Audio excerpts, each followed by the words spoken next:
It's Wake Up Wyoming with Glenn Woods.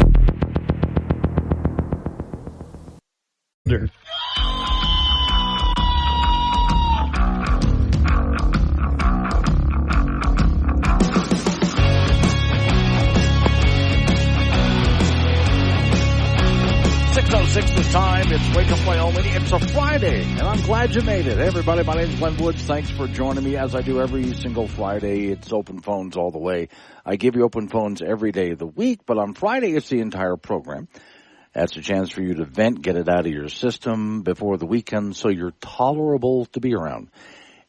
And I will be topic hopping today. There's a lot of things I want to do that I call house cleaning, so there's all sorts of different topics to get through this morning. So I'll be going from one thing to the next. So if I can topic hop, so can you. Let's start with this one I was telling you about yesterday. There was a Democrat, and I got something started yesterday, my fault, and I don't regret it. So yesterday I was telling you about a Democrat candidate for Congress who was trying to do a photo shoot. And as with many Democrat candidates, they have to sound to the conservative side, well, I'm tough enough, I have a gun. Even Kamala Harris, I own a gun. Her vice presidential pick, Waltz, was out there trying to show people, I know how to hunt, couldn't even load his shotgun. But okay, and this Democrat candidate was out there on a shooting range they had set up in front of reporters. It was a photo op. He had an AR-15, so did a friend that was standing there. And they were shooting at targets. Now, these are the metal targets that swing when you hit them. But the targets were like 15 feet away, which right away got everybody laughing because, you know, with the ability of that rifle to shoot such a long distance, why are you putting that thing 15 feet away? Well, my guess would be so the news media could see it hitting the target, I guess. I don't know. But anyway, it's 15 feet away. One of the bullets hit the target, fragmented, and a piece came back and hit a reporter in the arm. Reporter's fine. It was just a flesh wound. He just needed to be bandaged up a little bit. There was a little bit of blood, but nothing really bad. And then he was okay.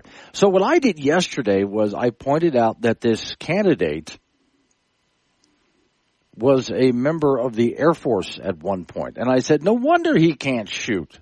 He's Air Force, or was anyway. That got a whole, the comments, which again, my fault, but I don't regret it. Air Force people give me a hard time. Then the Marines have to jump in there. Then the Army has to jump in with their comments. I think I heard from a couple of Navy guys by the end of the day. But yeah, and when I got here this morning, I checked to see what kind of text messages people might have sent me. If you text me during the show, I answer back. Anything after the show, I don't see till the next day, just because I'm not around that program. But, yeah, people were still sending me jokes, right? But now, the plot thickens. So this Democrat Senate candidate tried that super manly photo shoot, and the headline here says, turned into a blood-spurting disaster. And, of course, he's just raked over the coals over the whole Internet. Well, then, and it was a fake gun range, too, just so you know. But now someone decided to go ahead and take a little bit of a deeper look into it and found out that this senator's Democrat, the person setting up his campaign, running his campaign, was not supposed to be around guns. Yeah. It was organized by an accused felon who cannot legally have access to guns. Oh, this isn't going to look good. And the story says court records show that a Holtman who played a role in setting up the gun range and remained close to the candidate during the shooting is facing felony perjury charges, accused of lying in a child abuse case. And while this is going on, he's not supposed to be allowed to be around guns. Court records show he was charged with 17 counts of perjury. He has been issued a criminal summons and waived his preliminary hearing.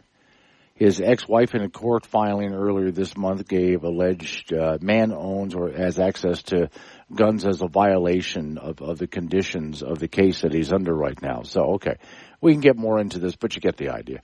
After all of this is done, now some news media decides to take a look into it and finds, oh, you mean, now this sounds, if you think about it, this might sound vaguely familiar, because we have had other cases very similar to this, where it turns out someone was not supposed to be around a gun in the first place, and it usually is a Democrat candidate. We've been through this kind of a case before. If it sounds familiar, I've reported on stuff like this before. Oh, it also reminds me of, what was the Hollywood shooting, where the producer of the movie Rust was shot and killed by Alec Baldwin, which was a tragic, but still the woman who was in charge of guns on the set was not qualified to be handling guns on the set, and yet that was the job that she was given. So that's part of the case that I'm still wondering how that turns out, how they had a completely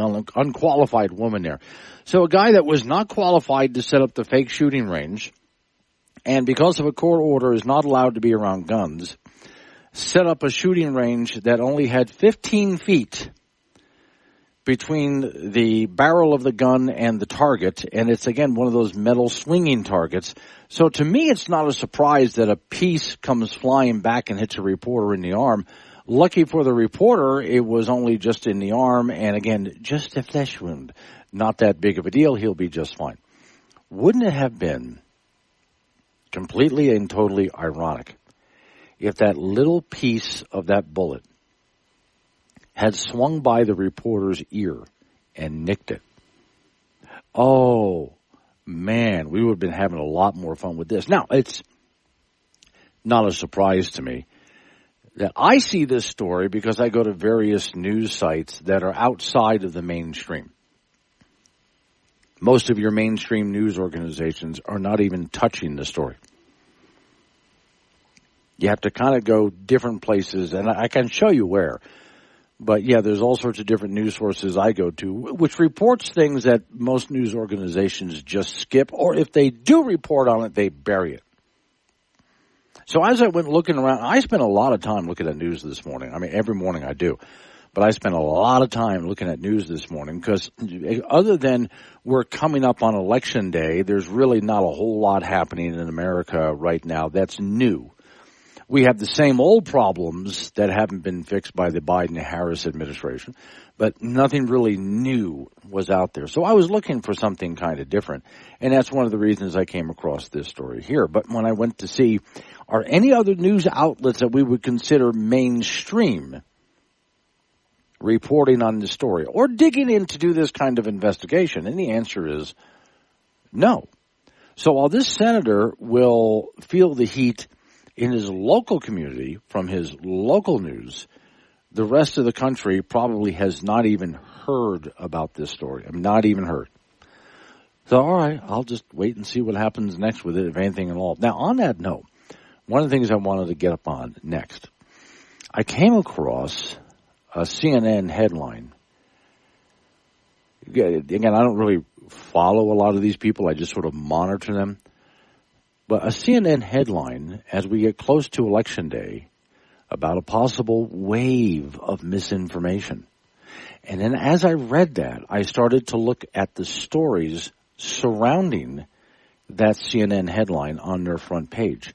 And all the stories were a wave of misinformation. I'll explain that coming up next. 6:15 is the time. It's Wake Up Wyoming. This show contains sarcasm that some listeners may find disturbing. A sense of humor is advised. Chat with Glenn live on the Wake Up Wyoming app. 6:22 is the time. It's Wake Up Wyoming. Okay, so I was taking a look at a headline with CNN this morning, and the headline is Possible Wave of Misinformation This Election Season. Well, okay, I'm not going to say they're wrong about that. There is a possible wave, well, impossible, it's already here, wave of misinformation, and the closer we get to election time, the worse that wave of misinformation gets to be. And then I decided, well, as long as I'm looking at CNN and they're talking about a possible wave of misinformation, and let's take a look at what CNN is putting on their website. Let's see. Bruce Springsteen slams Trump, urges Americans to vote Harris calls Trump a tyrant. Basically, and he wants to install tyranny. Here's another headline from CNN. Even more dangerous, Hillary Clinton compares Trump today to 2016. Oh, okay. Well, there's at least a couple right there, right? Yeah, okay. Let me see. Former model says Trump groped her in front of Jeffrey Epstein. Oh, there's a good one. A former model says that Trump groped her in front of Jeffrey Epstein. You know, the guy who didn't hang himself? Yeah, okay. Let's see. Elon Musk keeps up pro-Trump spending spree as Harris continues to dominate money race. New filings show. That one's not necessarily misinformation. That's true. Okay. So as I continue to read through this, I think you're getting the idea that there's all of these headlines that are right on the front page of CNN. And yet, CNN posts a headline, possible wave of misinformation this election season. Well, okay, CNN, before you post that headline, which I think is a worthy headline, but before you do it, how about taking a look at your own front page and getting misinformation off of it? We'll start with that, and then you can go ahead and pick on other people, which you should, by the way. Now, when I started thinking about that, I thought, well, speaking of misinformation, will CNN go after MSNBC? You think they would, right? Oh, okay, let's take a look at it. MSNBC's front page. Trump's religious facade crumbles at his Georgia church rally. That's a MSNBC headline, front page of their web. Okay. Let's see. Tim Walz has figured out how to handle Elon Musk. I kind of doubt that. Doom scrolling about the election. Do this instead. Okay, that's advice for liberals, by the way. Tucker Carlson frames Trump as American abusive dad in disturbing speech. Trump ranted about CBS editing Harris. Now it appears Fox edited him. How a small group of Republicans can help close the door on Trumpism, and that includes people like Liz Cheney.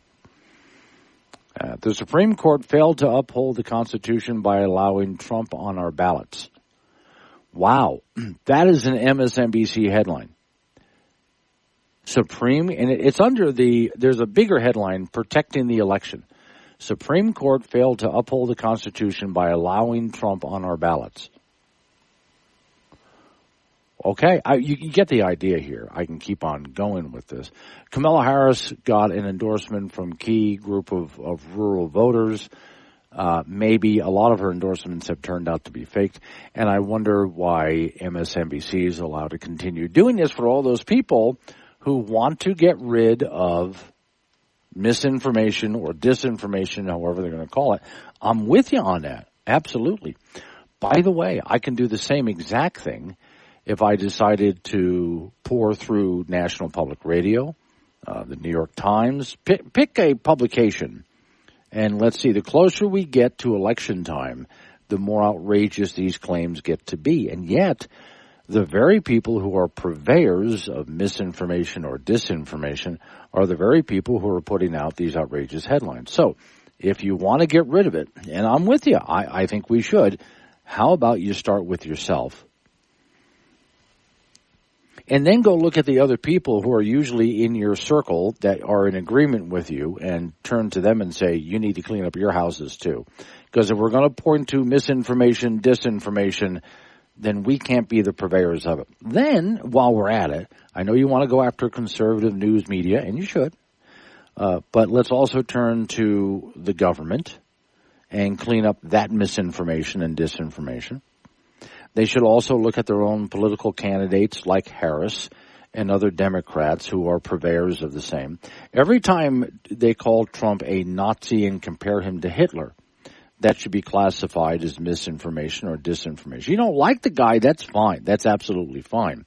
But I'm talking about being outrageous and going over the top and telling people that if he gets into office, Trump's just going to start a dictatorship and it's the end of democracy, and this is what they put up as some headlines. So I am all for cleaning up what I see out there on a daily basis because I'm sick of seeing it too.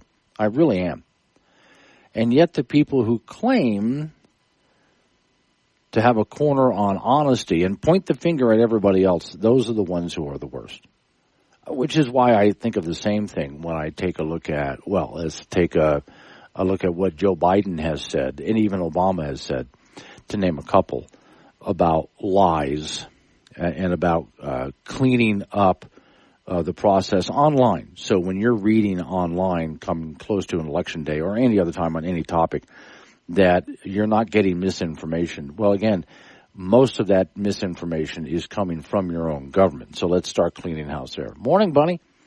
As always, she starts with aloha, howdy. Thanks for plowing through the yucky media, Glenn. Just thanks. Oh, God. Which is part of the reason why I take the weekend and try not to look at much news, because it gets... Stephen Casper, did you see MMN endorse Harris? No, but I will go take a look at that. And Hollywood, who's in Laramie, please don't play any Kamala soundbite. She makes me want to throw up. I understand when you're having breakfast. DJ in Gillette, morning DJ, coming up on local news. After local news, take a look at your weather forecast. You and I get back into it. Extended weather forecast for the weekend comes at 6:45. It's Wake Up Wyoming.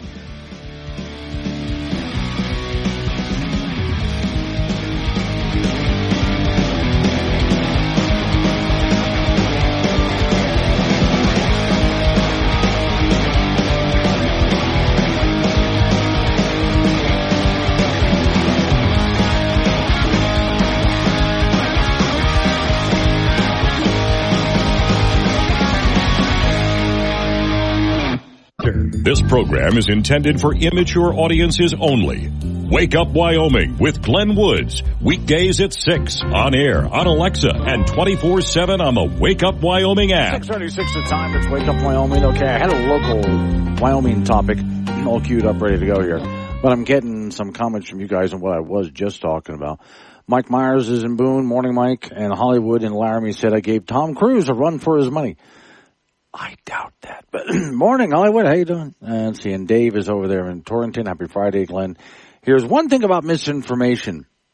It's only misinformation if it comes from the other side, which he's right about that. That's what I want to. If you're just tuning in, I noticed on CNN's website this morning, they had a big headline about as we get closer to the race, here comes more misinformation. And then I look at all the other headlines on their front page, and the vast majority of them were misinformation.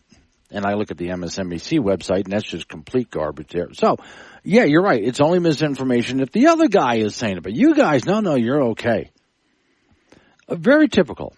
And yet most of what you're hearing out there in the election process from all sides is just garbage. It really is. Especially, remember what I've said about news media in general. The media is not there to report news. They report hype and controversy. And when they cannot find it, they will create it. And they do, I know you guys have probably noticed it, but no matter what news media organization we're talking about, they take sides. I know, right? And they're not supposed to. If they're really a true news organization, they would learn how to step back and take a look at the story objectively and not take sides, but they do. Which is one of the reasons why, I don't care who they are, I don't care what the news organization is, whenever I go pouring through news to give something to talk to you guys about every morning, whenever I do this, I often think to myself, well, I always think to myself, and whose side are they on? That's going to tell me what the slant of the news is going to be. Whose side are they on? Who do they favor? And that's going to tell me the slant that we're going to get when I go into the news story. Not just what misinformation they put in. They're sloppy in what way? You know, because everybody's a different kind of sloppy. Sloppy to the left, sloppy to the right. You know, they just, what will they choose to not even try to look up? Ignorant and naive in a lot of things, sure, that happens too. They make mistakes, but people who are on the left make mistakes that favor the left. People on the right, when they make a mistake, and I mean an honest mistake reporting the news, tend to be more toward the right in the mistakes that they make. It's a typical common thing. But then there's just flat-out propaganda, where we're not going to let anyone see this because it would be good for the other side. So don't let anybody see this. So, for example, when Trump went to McDonald's to hand out he cooked some fries and passed them out in the window. Little photo op. And it would have been nothing more than a little photo op, but your news media outlets couldn't let him get away with something that made him look good. And so that's why it stayed in the news all week long, when it should have been just a quick Sunday story, and who cares? But it was in the news media all week long because you can see whose side they're on. They can't let Trump look good. So you get the idea. It's not just what and you know this, it's not just what they report, it's what they leave out. That's just as important. So yes, as we get closer toward election time, if you've noticed it, I suppose, like I have, it's gotten more and more outrageous. Oh, and speaking of that, I noticed that the Harris campaign decided to have a big rally, and about 20,000 people showed up. Now, 20,000 people is nothing when you think about how many people show up to see Trump. Now, when Trump shows up, in most cases, yeah, he's got some other people with him, but in most cases, he's the headliner. People are there to see him. In Kamala's case, there were Bruce Springsteen was there. Several Hollywood actors were there. Obama was there. So she has to bring in all of these other people to get 20,000 people to show up. If she had shown up just by herself, there would not have been 20,000 people there. So she brings in all of these other people, Hollywood actors, musicians, et cetera, big names to go ahead and endorse her. Now, what I wanted to hear from her, which of course we're not going to get. So, Kamala, what about policy, plans? What is it you want to get done for the country? And specifically, how do you plan to accomplish it is what I want to know. But we're not going to get that from this big rally. We didn't get that from this big rally. Instead, we got Bruce Springsteen played a couple of songs and called Trump a tyrant. Yeah, and all of the other Hollywood actors and Obama and other people like that got up and do the same thing. So it had nothing to do with policy or campaigning on, here's what I plan to do to get America on track. It was, you're impressed by celebrities, aren't you? And that's what she brought forward, with really no policy discussion whatsoever. All right, your extended forecast for the weekend looks really good. 6:42. It's Wake Up Wyoming. Glenn Woods. He talks to you, not at you. Be part of the show at 888-97-WOODS. This is Wake Up Wyoming on K2 Radio.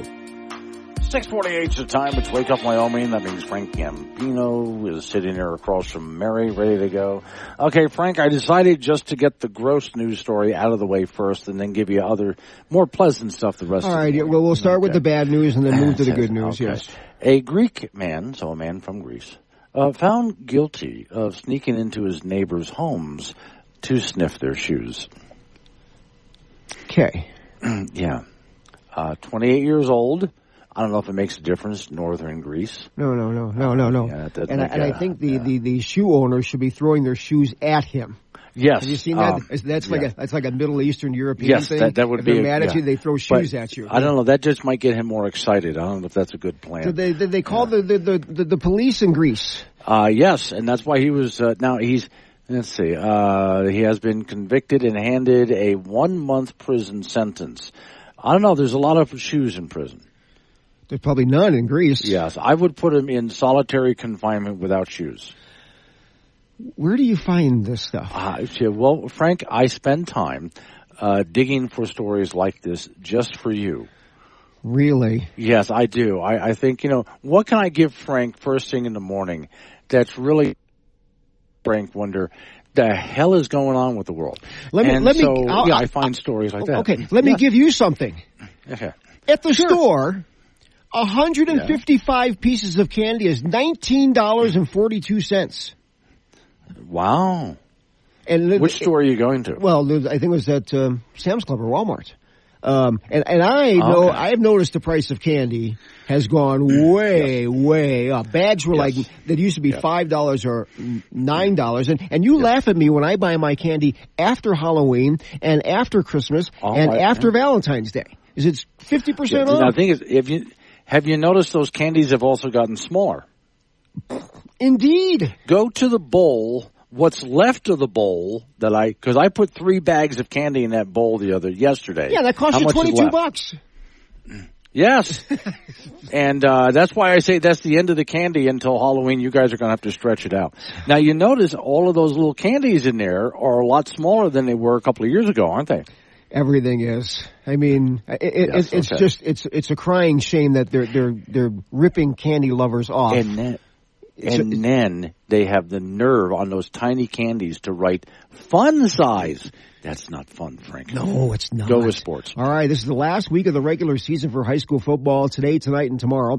Some teams know exactly where they stand in terms of the playoffs. Other teams are still vying for the highest seed they can get, and other teams are on the bubble for being in the postseason or not. In 4A, there are 2 games in Casper, and the Toronto hosts Cheyenne Central, and NC is the 4th seed in the playoffs no matter what. If Central loses this game, they will be eliminated, but with a win and some help, they could be the 6th, the 7th, or the 8th seed in 4A. Kelly Walsh will host Rock Springs. The Trojans have a high probability of making the playoffs with a win or loss at 3-5 on the year. A win tonight will give them the 5 seed, but with a loss, they could be the 6th, 7th, or 8th seed. Laramie will host top-rated Sheridan tonight. The Plainsmen at 2-6. They can still make the playoffs with a loss if Cheyenne Central loses to Natrona. Cheyenne East is 7-1. They'll be at 7-1 Campbell County. The winner will be the 2 seed in 4A. The loser will be the 3 seed.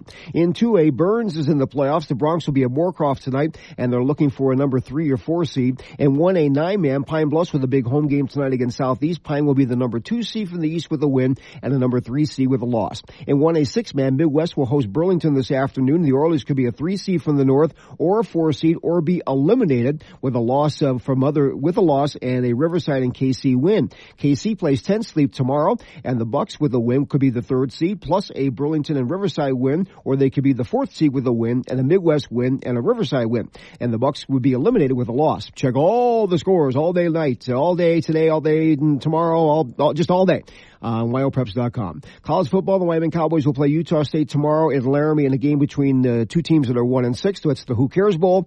So the contest obviously is not going to generate a whole bunch of interest. The Cowboys are 1.5 underdogs in the game now. That's a 5 p.m. start tomorrow from War Memorial Stadium. We'll have that for you on KG Radio in Casper and KOWB in Laramie. Tomorrow, the state high school cross country meet at Little America in Cheyenne. The 2A girls race at 10:30. The 4A girls at 11. 3A girls at 11:30. The 2A boys at noon. The 4A boys at 12:30, and the 3A boys will be at 1 p.m. Get there early because parking is going to be tight at Little America.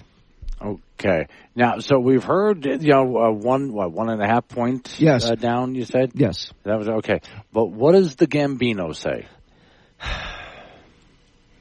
Yeah, that bad. If the Cowboys win, I wouldn't be surprised. If the Cowboys lost, I wouldn't be surprised. It's just like, let's just for the sake of argument, Cowboys are at home. They're going to win. Okay. They're going to win. Yeah. Okay. So we all know, folks, what's really going to happen. that they're going to lose. Yeah. So, they're going to lose big time. They're going all right. Win. Thank you, Frank. That's all right. Coming up on some local business that we have to take care of, we're going to roll into news time after that national local update on the weather forecast, and you and I get back into it again. It is open phones as well, 888-97 Woods. It's Wake Up Wyoming.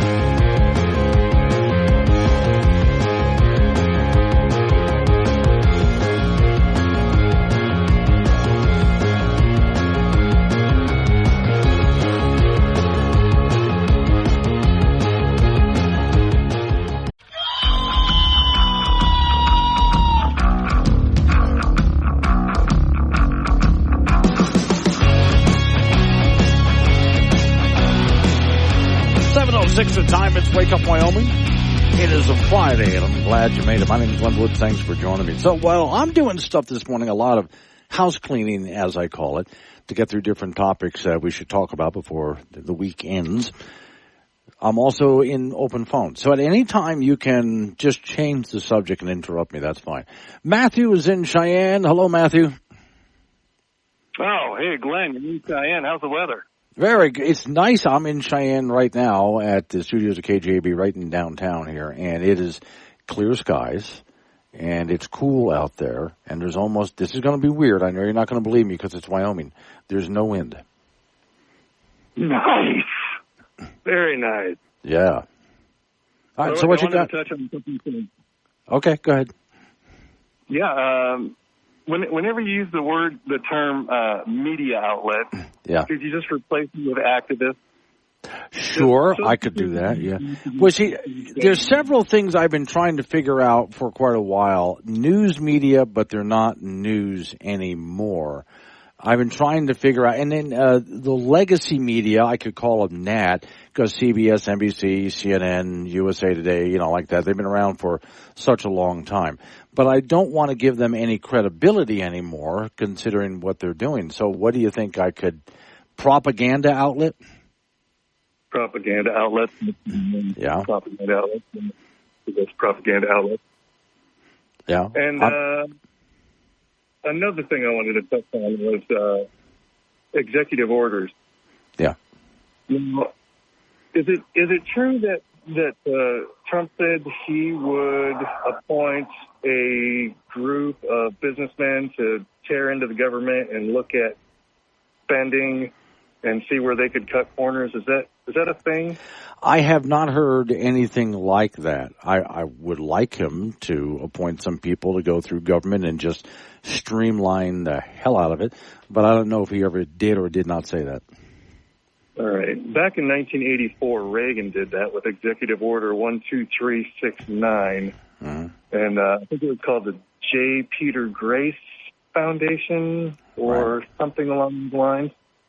And I read it. I went to the Library of Congress and read the 930-some page report. It's 2 volumes. And right around the middle of the second volume, they touched on the fact that all of the money that everybody pays in taxes is wasted before anything is spent on what you think it's spent on. Yes. And that was back in 1984. Now imagine how much worse it is nowadays. Yeah. Well, in fact, here's something I like to use as an analogy for that.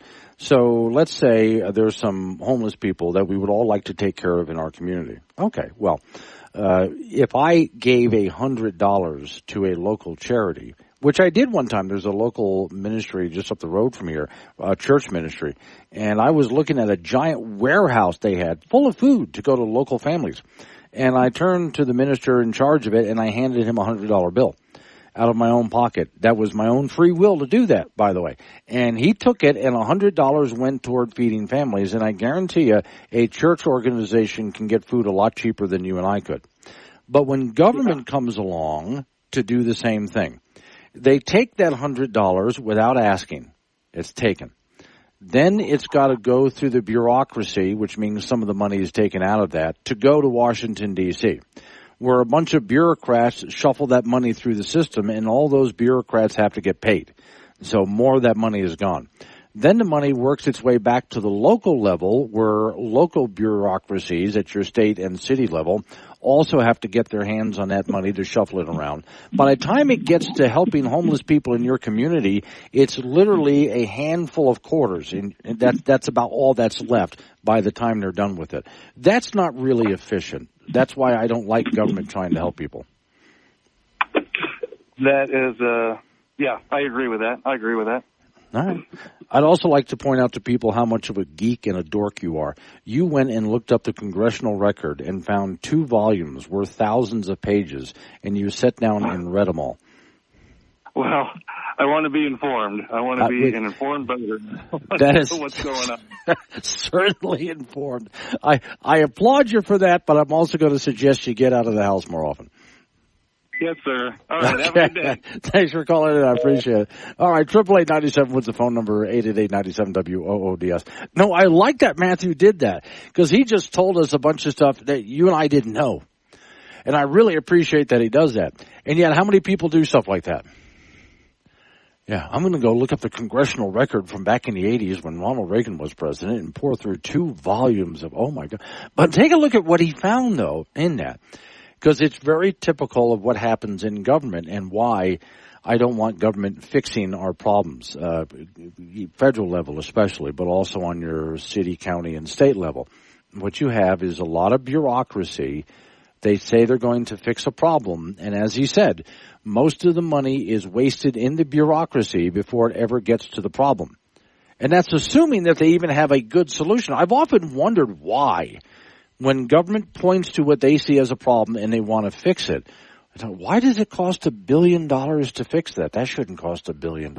Well, most of that money is just going to go to feed the bureaucracy, and very little of it is actually going to get to the problem. And even then, when it does get to the problem, they probably have no idea how to fix it anyway, which is why we wind up with more of a mess. And so when our government agencies fail at solving the problem, the answer is give them more money. Oh, and if that continues to fail, then we're going to give them more money, but we're also going to create another agency that has the same task, and we're going to give it even more money.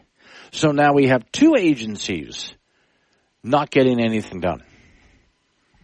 Let's see, Joel is in Casper. Morning, Glenn. I have read before then Americans have to work till the end of April just to pay taxes and insurance. That's true. No, it's true. In fact, I'd like to see what the date is.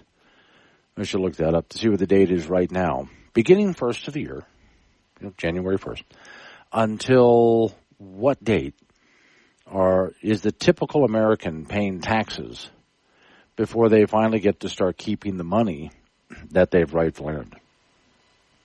Which is why, if anything, I would like to see those. We'll just start at the federal level since we're coming up on a presidential election. Someone to get into office and just start shutting agencies down. Because most of them don't do what we're told that they're supposed to be doing. And I'm all about solving problems, fixing things. But I want actual real solutions. And if something isn't working, stop doing it.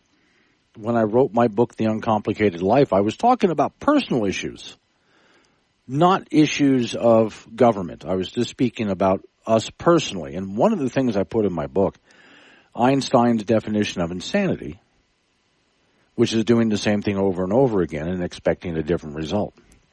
If it isn't working, just stop doing it. And government doesn't know how to do that. Something doesn't work, they talk about insane, pour more money into it and give the program more power. And if it continues to not work, which is what's going to happen, then they'll open up more agencies tasked with doing the same thing, which gets equal results of nothing. Whole lot of money, whole lot of time, completely wasted. And either nothing was accomplished or they actually made the situation worse. Here, I'll give you one as an example and we'll move on. The more government tries to fix health care in America, the worse health care in America gets. Answer, government should not be involved in your health care. It's that simple. 7:15 is the time. It's Wake Up Wyoming. Got something to say to Glenn? Use the chat on the Wake Up Wyoming mobile app and get your opinions straight to the studio with K2 Radio. 7:20 is the time. It's Wake Up Wyoming. My name is Glenn Wood. Thanks for joining me. Okay, so Matthew called in to talk about basically government bureaucracy and where the money comes from, where the money goes, and how it doesn't really solve a whole lot of problems, if any. In fact, he was right. He went through, going back to the Reagan era, there's 2 whole volumes, which is over 1,000 pages, of government. Basically, the Reagan administration found out that most money that goes to government to solve a problem is wasted before it ever gets anywhere near the problem. And today it's far worse than that. And yet still people, every time they want to solve a problem, well, government needs to. Well, government doesn't have your answers. In fact, in most cases, they don't even know what the problem is. In fact, in many cases, for government, the problem is completely made up. Now, on that note, RH is in Wiggins, Colorado. Hi, Glenn. I would bet all, and he'd capital letters, okay, and he puts a couple of stars on either side, all of the money, which government confiscates, which is a good way to put it, confiscates from us to, in quotes, fix problems, is used to pay the bureaucracy for them to borrow money to fix the problem. And then they will borrow even more to pay themselves further. But I bet zero of our confiscated dollars reach the stated goal at the end of the chain, which I would say is absolutely correct. Yeah, most of the money gets tied up in the bureaucracy. Now, to be fair, you've got to watch, if you want to give money to a charitable organization, and this has been a problem in the past, there are some charitable organizations keep most of the money for themselves and trickle a little bit toward the charity. And they've gotten in trouble in the past, which is why we have laws that if you're giving money to a charitable organization, most of the money you give actually has to go to solving the problem, and very little goes to pay for whatever it takes to run the charity, including full-time staff, stuff like that, right? And so, watch out for charitable organizations to make sure they're doing things honestly. Government, on the other hand, we talk about government oversight, really, please. Even when they do have some government oversight hearing in Congress, what is actually done about it? All right, now, Joel in Casper said, good morning, Glenn. I have read before then, Americans have to work, to the end of April just to pay for our taxes and insurance. So this is what I wanted to look up. Okay, so what I'm looking up is how long do we to work until our taxes, I'm typing this in. Okay. How long do you have to work until your taxes are paid off for the year? I like the name of this website, The Motley Fool. Yeah. And this is going to be an average thing, okay? It's not going to be exact, because it depends on how much money you're making, what tax bracket you're in. Story says no one likes to work for the tax man, but every year Americans pay a substantial fraction of their earnings from the federal taxes to the IRS. One way to think about this, we're just talking on the federal level, exactly how much do you pay in taxes is to look at your tax bill in terms of how long you will have to work each year just to earn the money that goes to the IRS. The Tax Foundation has gone so far as to register a trademark, what it calls Tax Freedom Day, which looks at the overall burden. Yet you can calculate your own personal. So you can go to their website with the tax calculator and find out how much it would be for you personally. Okay. You'll have to fill out some forms and so on, put information in. How much do you pay? But if we were to take the average American, okay, we're just going to go across America, average. According to the Tax Foundation, the National Tax Freedom Day is April 18th. Meaning the average American will work 108 out of 365 days just to pay their initial taxes. Okay, and then we get back in to the whole discussion of, where exactly is all of that money going? Oh, by the way, hang on, folks. Let me get over to a different computer that I have here, because I had this up here. There was a bunch of money that disappeared. Okay. This is not the federal government, because we know that money disappears into the federal government all the time. Like, for example, during COVID, all of the money that was printed and borrowed and so on for COVID relief, a good chunk of that money disappeared into the ether, as I said it would. And I wasn't making any wild predictions. We've seen this before. Most of that money disappeared into the ether and was never spent on anything related to COVID at all. The Inflation Reduction Act, which Biden eventually admitted had nothing to do with reducing inflation. In fact, it caused more inflation. The Inflation Reduction Act, most of that money has just disappeared into the ether, doing nothing that they promised it was going to do, even when it came to climate change goals. But here, get a load of this. Let's go to the World Bank. More government. World Bank misplaces $41 billion in climate change funds. No public record showing where this money went or how it was used. Now, that's the World Bank. $41 billion. Gone. and they don't know where it went. There's no records of it. It's gone. Now take a look at your federal government here in the United States, and it's the same thing. Every single year, billions vanish. Just vanish. And we don't know where it went, what it went to. There was some, I'm going to get the number wrong. Remember when Obama first took office, there was nearly $1 trillion borrowed as Obama came into office. And that's what started the whole Tea Party movement, right? Remember that? Well, there was several hundred million, almost $1 billion, that went to a district, and it was something like District 17 in Arizona, something like that. And there is no such place. It's listed on the books that this money, almost $1 billion, goes to this district, but it didn't say for what, and the district doesn't exist.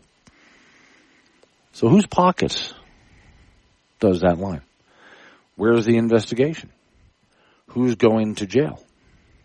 No, it's just gone. And it's out of the news cycle, too. Your news organizations out there, what used to be former news networks, they mentioned the story way back then and haven't said a word about it ever since. No follow-up.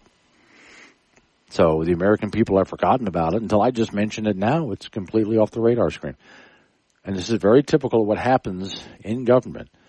Billions every single year, printed, borrowed, disappears, no accountability for it whatsoever.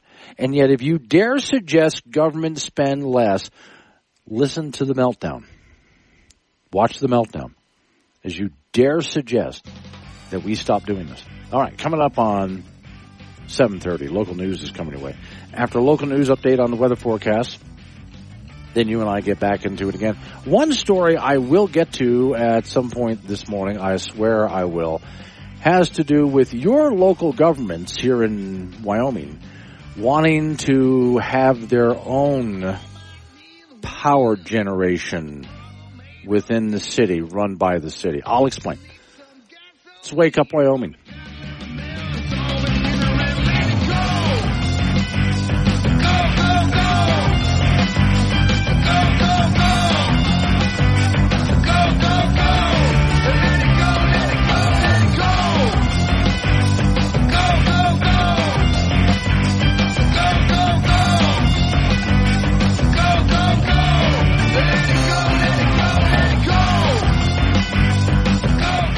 Wake Up Wyoming with Glenn Woods on K2 Radio. Join the conversation at 888-97-WOODS. 7:36 the time. It's Wake Up Wyoming. It's a Friday. I'm glad you made it. Good looking weekend. By the way, Don Day's on 7:45. I'm going to talk to him about, well, I was about to say we're going to talk to him. You're not doing anything. You're listening. I'm going to talk to him about this weekend weather, which is supposed to be really nice. Then a bit of a mix on and off over the next week, which gets us more into the seasonal weather that you're used to when we get into next month. And that's actually going to have really a good effect on what's left of the fires that are out there. And a lot of the smoke from those fires has been batted down, too, by weather and even just wind, but a lot of rain and snow falling on them. All right. From Oil City News, some Casper candidates report rampant theft of their political signs. Now, I do like when people rig their signs. So there was one, it was the first time Trump ran for president. Someone kept stealing the Trump sign out of his front yard. So the guy, since these are metal frames with the sign put over it, laminated and all that, he put electrodes on there to electrify whoever grabbed it. I thought that was great. I mean, it's not going to cause him any harm other than it really hurts. I think that's just great. If you're someone who's stealing other candidates' signs or just someone you don't like stealing their signs, you are an obnoxious little turd, just so you know. An immature, obnoxious little turd for doing that. All right, here we go. Casper, a handful of candidates for public office in Casper have their signs repeatedly stolen, according to local public figures. These signs sometimes end up in a nearby ditch or disappear altogether. Quote, I've never seen any of them again, said one Casper City councilor who is running for re-election. She told Oil City News last week that over 100 of her signs have disappeared, including 5 or 6 from one location. She says it's been particularly bad since the primary election. She's been working with the Casper Police Department. Well, of course, someone's going to have to be there at the time that someone grabs one of these signs. So, let's see. Kim Walker is the state committeewoman of the Natrona County Republican Party, and named other city council candidates and state representative candidates who have also been similarly affected. I can't tell you when the last time it was this bad. So, I mean, and I can go on reading the story. You get the basic idea of this. I just wanted, this is all I have to say about it. If you are someone who damages or steals or tampers with any candidate sign, even if it's a Kamala Harris sign, you are an immature, obnoxious little turd. Just so you know, you're not doing anything funny or cool. Okay, none of those things. Just leave it alone. Just don't. Okay, act like a mature adult. That's all we're asking.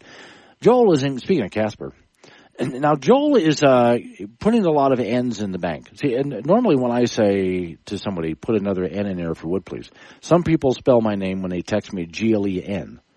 And my name is not Glenn, it's Glenn. See the difference here? You heard that, right? So they have to send me another N. He put 1, 2, 3, 4, 5, 6, 8 N's in there. Hi, Glenn. It's me again, Margaret. Oh, yeah, we know the song. They call him the streak. There is a reason most congressmen and senators are lawyers and doctors. They quit their average $500,000 a year job to take one for $180,000. And, yeah, after one term, they're millionaires. You are absolutely right. Bert is in Cheyenne. In Cheyenne, between 17th and 18th on Snyder, there was a steam generation plant. There was. Okay. Hold that thought, Bert, because we're going to get into it next hour. There's a story that I found, and I didn't know about this, but it's proposed legislation for this next session.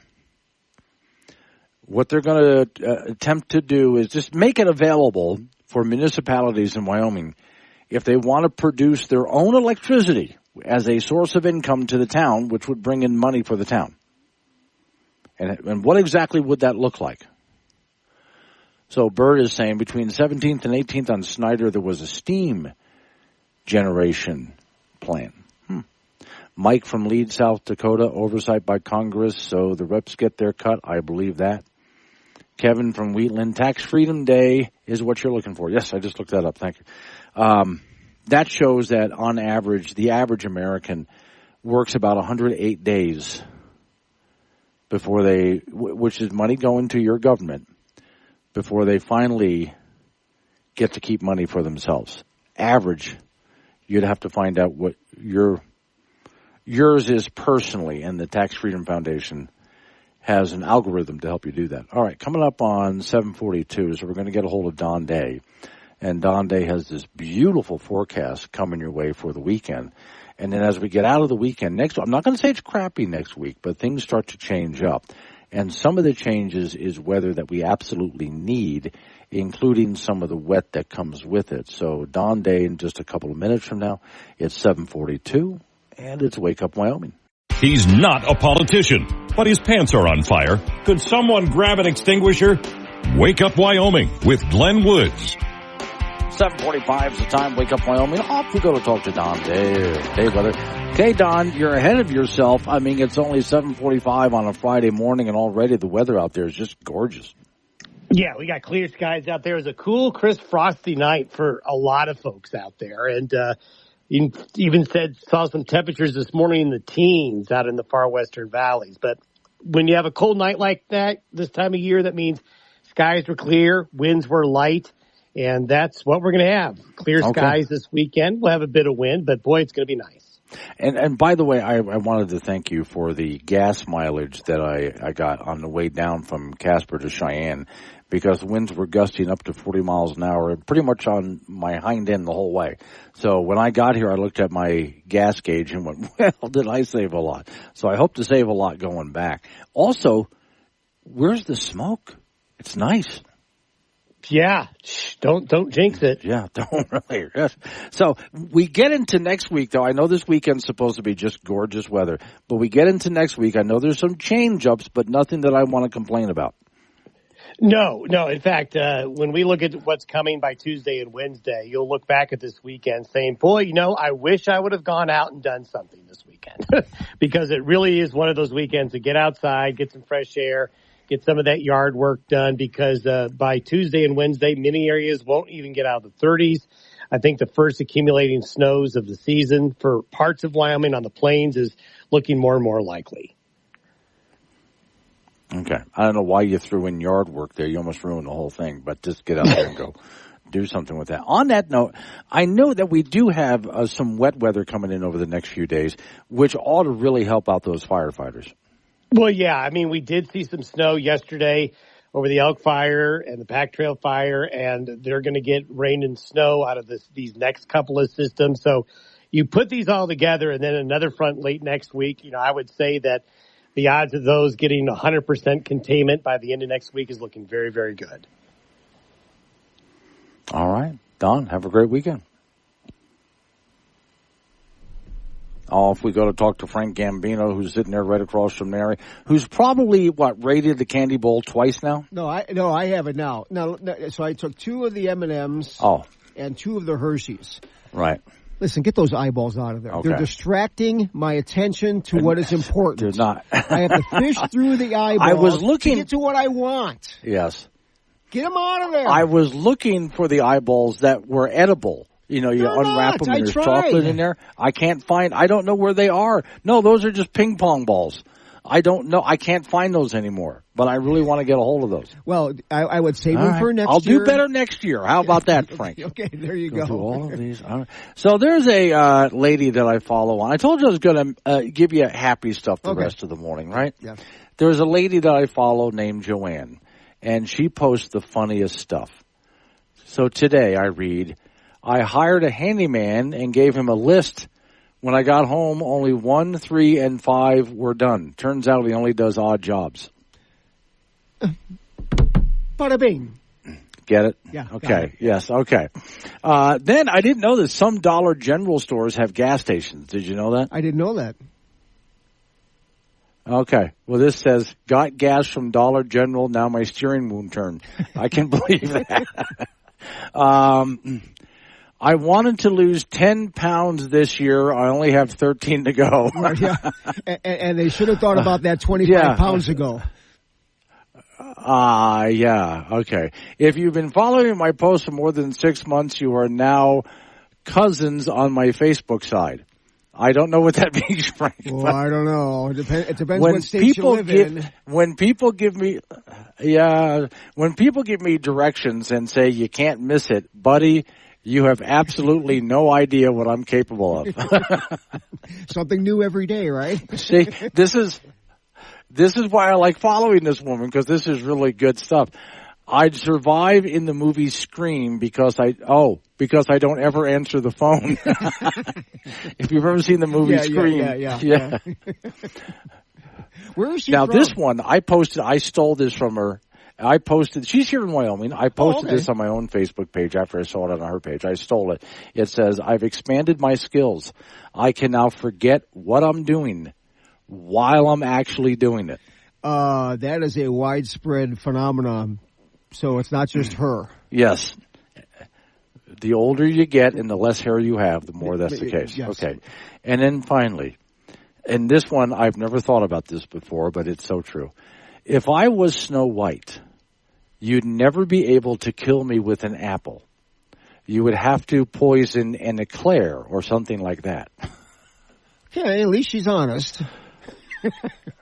Well, I mean, you go ahead and lay an apple in front of her. That's healthy food. Yeah. Who's picking that up? Right, yeah. We'll leave that okay, alone. But put a bowl of Halloween candy out there, and if I wanted to kill the whole crew, I could with a bowl of Halloween candy. I could even tell you guys that I have poisoned all of that Halloween candy, and the answer I would get is I'd take my chances. Yes. And you guys would be going for it anyway. You're a powerful person. Very powerful. 7:51, go with sports. All right, it's the last week of the regular season for high school football. Some teams know exactly where they stand in terms of the playoffs. Other teams still vying for the highest seed they can get, and other teams on the bubble for getting into the postseason or not. In 4A, 2 games in Casper, the Toronto hosts Cheyenne Central tonight, and NC is the 4th seed in the 4A playoffs no matter what. If Central loses this game, they would be eliminated, but with a win and some help, they could be the 6th, the 7th, or the 8th seed. Kelly Walsh will host Rock Springs. The Trojans have a high probability of making the playoffs, win or lose, at 3-5 this year. A win tonight will give them a 5 seed, but with a loss, they could be the 6th, 7th, or 8th seed. Laramie will host top-rated Sheridan tonight. The Plainsmen at 2-6 can still make the playoffs with a loss if Cheyenne Central loses to Natrona. Cheyenne East at 7-1 will be at 7-1 Campbell County. The winner is the 2 seed in 4A. The loser is the 3 seed. In 2A, Burns in the playoffs. The Bronx will be at Moorcroft tonight, and they will be looking at a 3 or a 4 seed from the East. In 1A, 9-man, Pine Bluffs has a big home game against Southeast. Pine will be the number 2 seed from the East with a win, and the number 3 seed with a loss. In 1A, 6-man, Midwest will host Burlington this afternoon. They could be a 3 seed from the North or a 4 seed or be eliminated. And KC will be playing on Saturday against Ten Sleep. And if KC loses, they would be out. And if they win, they can be either a 3 or a 4 seed. College football, the Wyoming, and then keep track of all those high school football scores to the max on WyoPreps.com. College football, the Wyoming Cowboys will play Utah State tomorrow night in Laramie in a game between two teams that are 1-6. So it's kind of like the Who Cares Bowl. So this contest is not going to generate a whole bunch of interest, but the teams are playing for pride, and there's a lot to be said for that. Cowboys will have a platoon system at quarterback this week with Evan Swoboda and Caden Anderson, something they should have really done weeks ago. Utah State has a terrible defense, but the Aggie offense can ring up some yards and points. Cowboys are 1.5-point underdogs in the game. That's a 5 p.m. start tomorrow from War Memorial Stadium in Laramie. We'll have that for you on K2 Radio in Casper and KOWB in Laramie. And tomorrow's the state high school cross country meet at Little America in Cheyenne. 2A girls race will be at 10:30, 4A girls at 11, 3A girls at 11:30, 2A boys at noon, 4A boys at 12:30, and the 3A boys race will be last, and that will begin at 1 p.m. at Little America. And that's it in sports. And if you're thinking I don't care about going to the Cowboy games, just remember the weather's going to be perfect. Why don't you go and give us a firsthand analysis and perspective of somebody who really is a casual person, just kind of casual person. Just here's the walk problem: right I would in. never. I would come back and not report about what happened during the game because I wasn't watching the game. Well, I would tell you about everything else that I saw happening there. We'll take it. I went to the game and did nothing about watching the game, Frank. That's what who won? I don't know. I wasn't watching. Who cares, right? All right, Frank. Yeah, I don't care. Coming up on some local business we have to take care of. We're going to roll into news time after that national local update on the weather forecast, and you and I get back into it again. It's Wake Up Wyoming.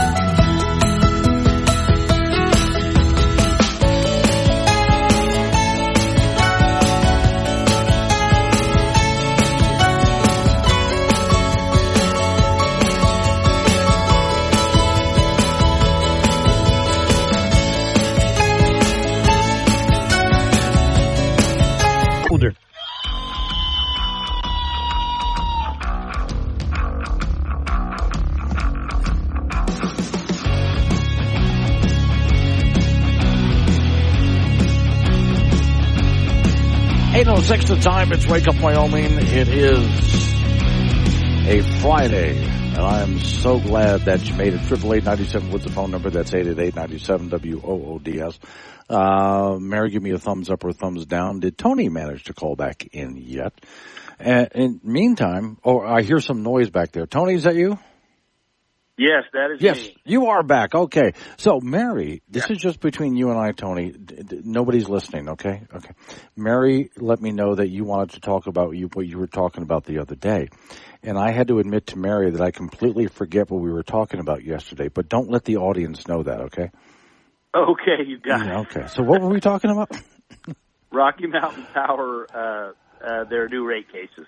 Oh, okay. All right. So now Rocky Mountain Power, I know, is making yet another case. This is not the first one even this year for raising rates. So where are we now? Right. So what they did is early on, they put in ECAM. That's an energy cost adjustment for about a 9.3% increase on top of the 5.5 that was found back in January. And now they're doing another rate case for an additional 14.7.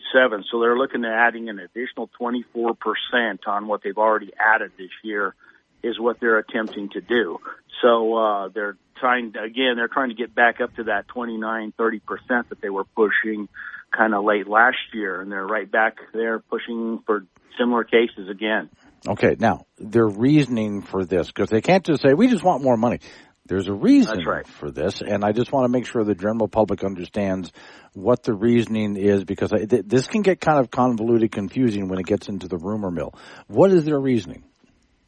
Right, so their energy cost adjustment mechanism, they're saying it's a one-time fuel cost adjustment, but the part about that is if you look closely, fuel costs have been fairly flat for the last 2 years. There's been some very minor spikes, but they've been very flat.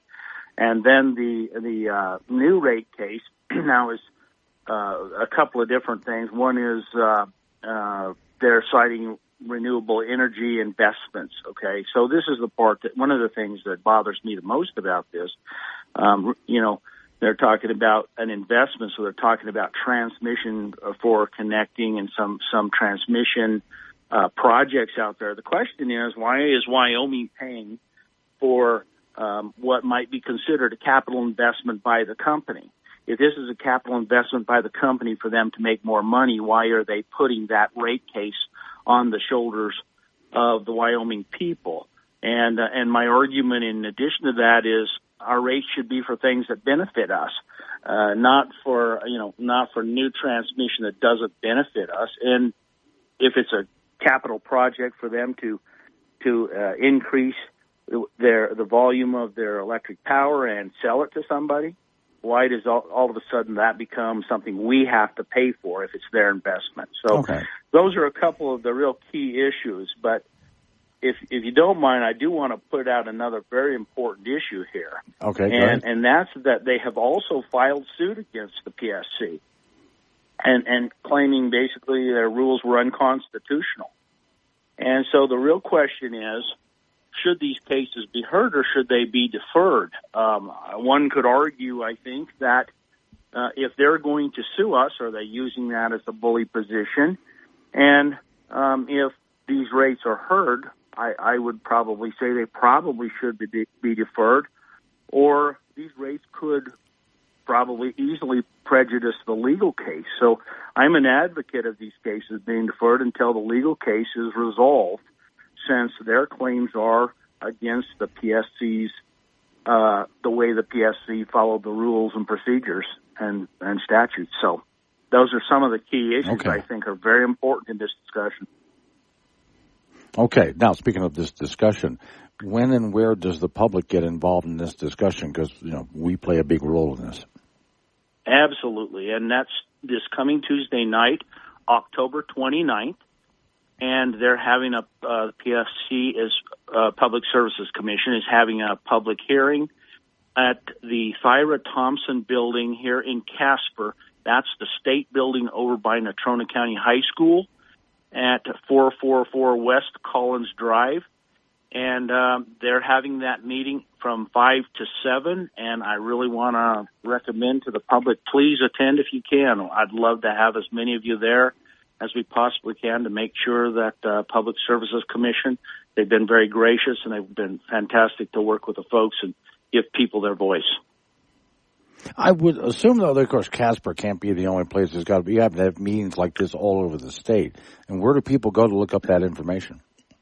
They'll go to the Public Service Commission site, the Wyoming Public Service Commission site. And if you kind of scroll to the bottom, you'll see a calendar down there.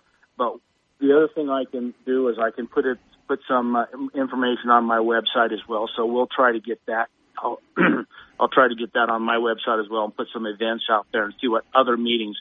I must confess, I've been tracking the other meetings they're trying to have. They may not have another public hearing. I'm not sure yet. So. Okay. All right. So where do people find your website? My website is Lock4YO, LOCKEFOR wyo.com. And I will make sure that information is on the events page for any Rocky Mountain Power Public Services Commission that we Public Service Commission hearings that are out there. All right. Tony, thanks for calling back in and keeping us up to date. Thank you so much, Glenn. Have a wonderful day. Absolutely. Coming up on 8:13 right now. On that same note, now this is something I've been trying to get at this morning. The headline here, and I wrote this article earlier this morning, Wyoming towns explore the idea of generating their own power. Now, I did get a note from a listener earlier this morning. There used to be a steam-generated plant for electricity in Cheyenne, Wyoming. That was a while ago, but still. There was a place. So let's take a look at, and I'd never heard of this before. There have been promises over the years of lower electricity rates and more reliable electricity. And as I always say, as government gets involved in programs, the opposite is going to happen. And so electricity has become less green, less reliable, less sustainable, less affordable. All right, so now, during the 2025 legislative session upcoming, the Wyoming House and Senate are going to review a bill allowing Wyoming municipalities, your towns, to build and maintain their own power source. Now, that doesn't mean they will, but it would give them the option to do so. The bill is currently under review with the Wyoming Legislative Corporations Elections and Political Subdivision Committee. God, I hate it when they do that. I'm going to do it one more time. This is a committee here. The Wyoming Legislative Corporations Elections and Political Subdivisions Committee. That's who has this right now. The idea is not just about creating more power, but finding other sources of local revenue for your local government. Some municipalities may want to build independent sources of energy, operated all on their own. Others might want to partner with local utilities to do the same thing. So if you're thinking that some Wyoming communities are shrinking, and who would want to do this for a local community? Other local Wyoming communities are growing quite a bit. From Cody to Sheridan to Buffalo, Casper, Cheyenne's growing. Gillette, I know, is growing. There's quite a few others out there that are, growing in size and expect to grow quite a bit more. And so this is an idea to have affordable, reliable energy, but also even more income for your local government at the same time. Okay, so imagine your local city, and the first thing that comes up in the articles that I was reading and the information I was seeing was the talks about wind and solar energy. And so, okay, let's say you have some city-owned land, and they're not doing anything with it. All right, let's put a solar farm on that. Let's put some wind turbines on it. Let's go ahead and make some of our own local energy. But even some of the discussion from some people in local government here in Wyoming, well, it might not just be wind and solar. There's other ways we can do that because Wyomingites tend to like energy that is more, let's call it really sustainable and affordable and reliable. And that is typically coal. Natural gas would be great. If you're going to do something like this, natural gas is a great idea. There was even, and I put this in the story that I wrote for the Wake Up Wyoming website, there's even that idea that we talked about. I know a lot of you didn't like the idea, but up in Gillette, Wyoming, they were talking about the idea of a small nuclear reactor. See, some people shudder when I say that. Nuclear technology has changed a lot over the years. So the idea of a micro-nuclear reactor that could, let's put it in a town the size of a Casper or a Wheatland or a Douglas, and it could power the whole town. But it would be a small thing about the size of a one-car garage, and that could do the whole thing. So in other words, there's other options out there besides wind and solar, but of course with today's political climate, most people would say, let's put up a wind farm or solar panels or something like that. The other problem I have with this, though, is how little I like government doing anything. I mean, anything at all. So if we want to have some local power generation, I think that's a great idea. Imagine if you live in a small Wyoming town, which every Wyoming town is pretty much small, and someone came up with the idea, hey, I would like to generate power just for my town. Some private entity doing that as a business, I think, is a great idea. I wouldn't actually put your government in charge of it, your city government or your county government.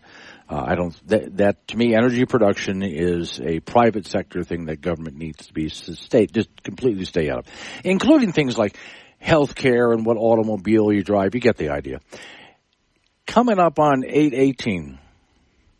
It's Wake Up Wyoming. Where Wyoming comes to talk. This is Wake Up Wyoming with Glenn Woods on K2 Radio. Be part of the show at 888-97-WOODS. Wake Up Wyoming, 888-97-WOODS, the phone number. That's 888-97-WOODS. You can talk about what I'm talking about, change the subject, fine by me. I'll just kind of roll with the whole thing. So, what I was just going through, I had not heard of this, but it's coming up in the next legislative session. If you're in a Wyoming town, and I say that because there's so many people who listen to this program that live way out in the middle.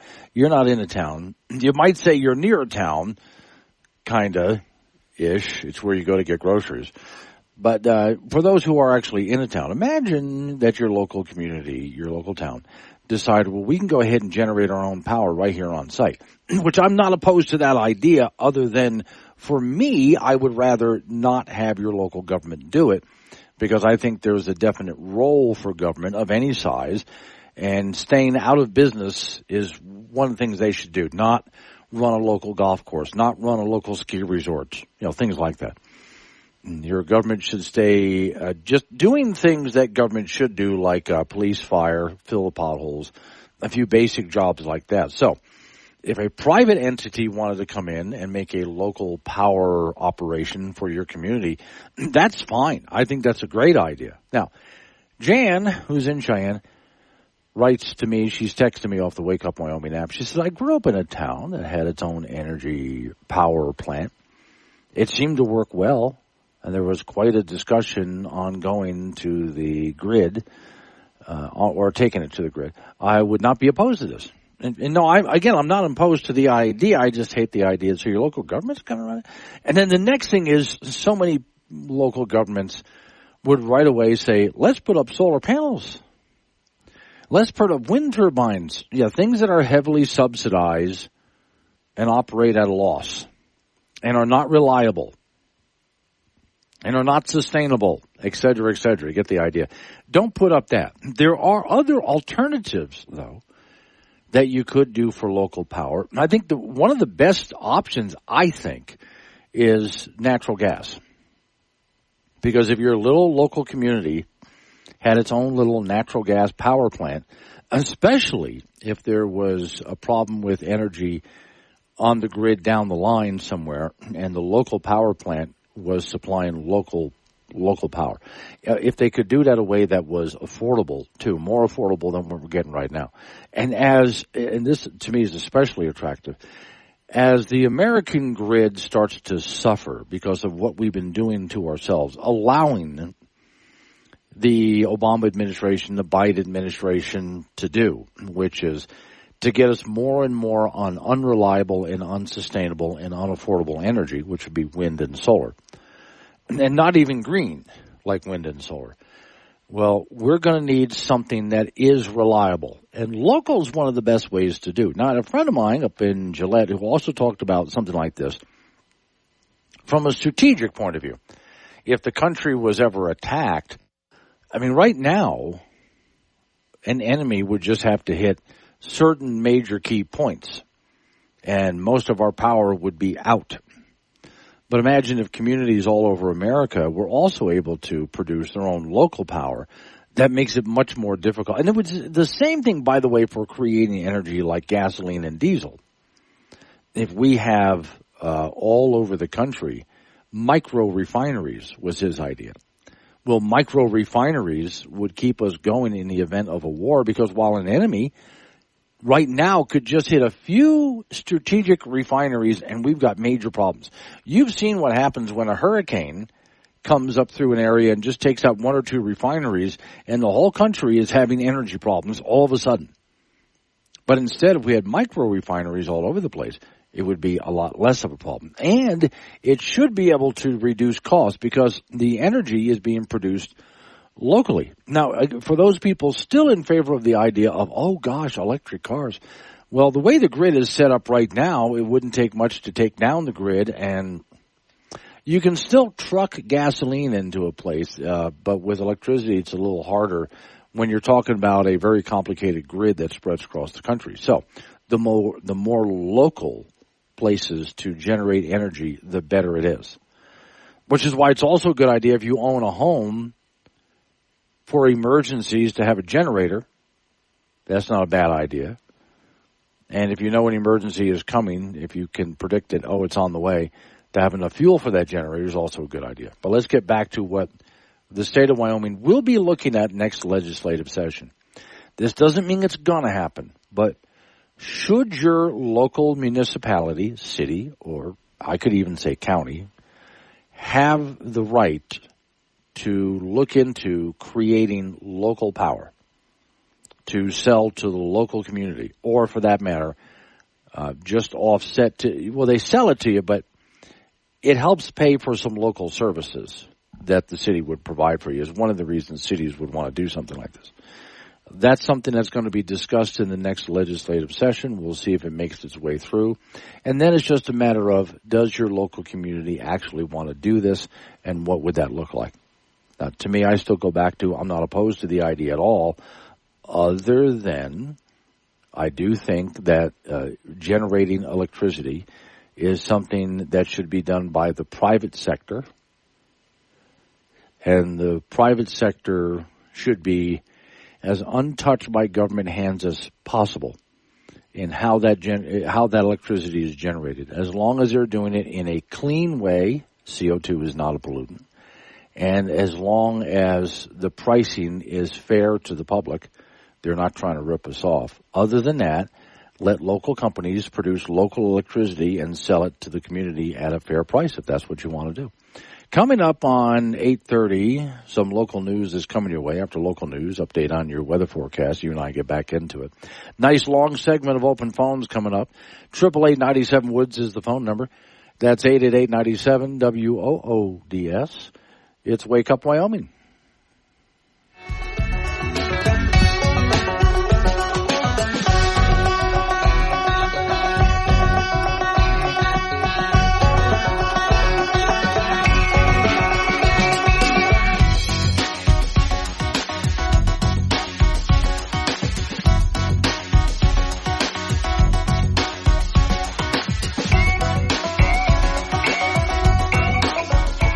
Serious takes on local politics, or something like that. Tune in weekdays 6 to 10 a.m. to Wake Up Wyoming with Glenn Woods. 8:36 the time. It's Wake Up Wyoming. Off to Laramie we go, where Greg is waiting by. Good morning, Greg. Good morning, Glenn. How are you doing? Alive, kicking, over-caffeinated, which means any minute now there's going to be a crash and I'll be napping under the board. Well, sometimes caffeine makes me erratic speaking, as you have known a few times when I call in. A few times, yeah. That's why I do a talk show. I get over-caffeinated and I go. It works out well. All right, what you got? Well, I've called in about this before, and I rarely love anything that comes out of the Wyoming legislature. Yeah. But again, I have talked about this before. Just like the lady that you read, I grew up in a town that had its own kind of energy production. Right.